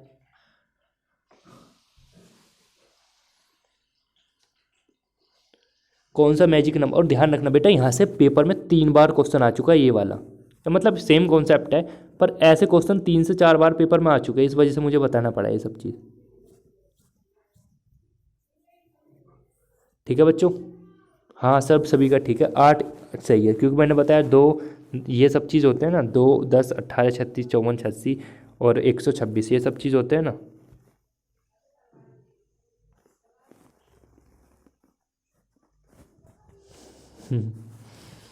ठीक है। क्या कह रहे सर, 8 नहीं होगा? 8 तो है ना मैजिक नंबर, देखो 8 तो है ना इसमें। सर आप तो अब ये बता रहे थे। अरे बच्चों, देखो ये आपके मैजिक नंबर होते हैं बस, ठीक है, इनके अलावा और कोई नहीं होते। तो इसमें जो आंसर में नहीं आ रहा था वो देख लेना कौन सा नहीं आ रहा था, ठीक है भाई। चलो भाई ठीक है भाई। अब मुझे ये बता दो कितने घंटे हो गए हमें पढ़ते पढ़ते, और कैसा लगा आपको आज, पल्ले पड़ा कुछ?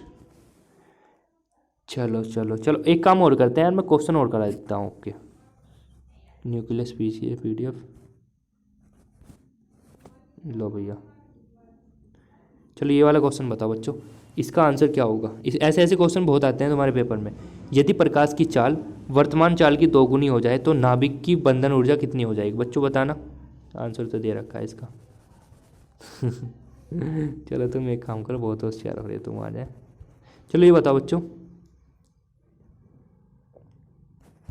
ये वाला बताओ, ये वाला बताओ बच्चों। ये जो समीकरण दे रखा है, ऐसे क्वेश्चन बहुत आते हैं बच्चों, ऐसे क्वेश्चन बहुत आते हैं तुम्हारे पेपर में। ये कह रहा है कि भैया ये जो समीकरण दे रखा है, हाँ भैया दे रखा है, इसमें इसमें इसमें इसमें क्या व्यक्त कर रहा है? हाँ जी बताओ, ये क्या बताना चाह रहा है? तुमने पढ़ा ही नहीं होगा वैसे तो, अभी विखंडन संलयन तो पढ़ाया नहीं अभी। ठीक है भाई, मतलब तुम्हें कुछ भी नहीं आता अभी है। चलो एक काम करो यार, यहीं स्टॉप करते हैं आज का कार्यक्रम, नहीं तो आपका दिमाग एकदम बेकार हो जाएगा। अब मुझे ये बता दो बस थोड़ा सा, आपको कैसा लगा आज का लेक्चर? हाँ भाई कैसा लगा आज का लेक्चर? मज़ा आया है नहीं? हाँ जी दोस्तों बताओ सभी।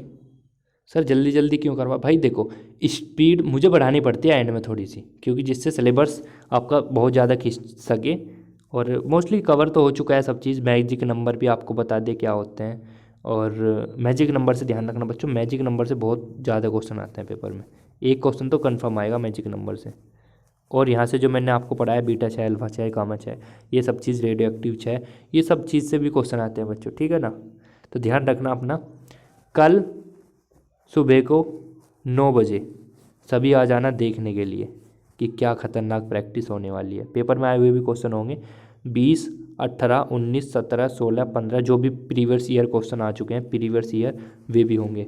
और आपको भी बता रहा हूँ, हाँ जी सुनो, जितने बच्चे ऑफलाइन मोड पे या बाद में देखेंगे, अगली साल देखेंगे, अगली साल देखेंगे, तो भैया एक प्ले लिस्ट बनी हुई है, देखो ध्यान से सुनना, प्ले लिस्ट बनी हुई है, ठीक है, उसको चेकआउट कर लेना आप।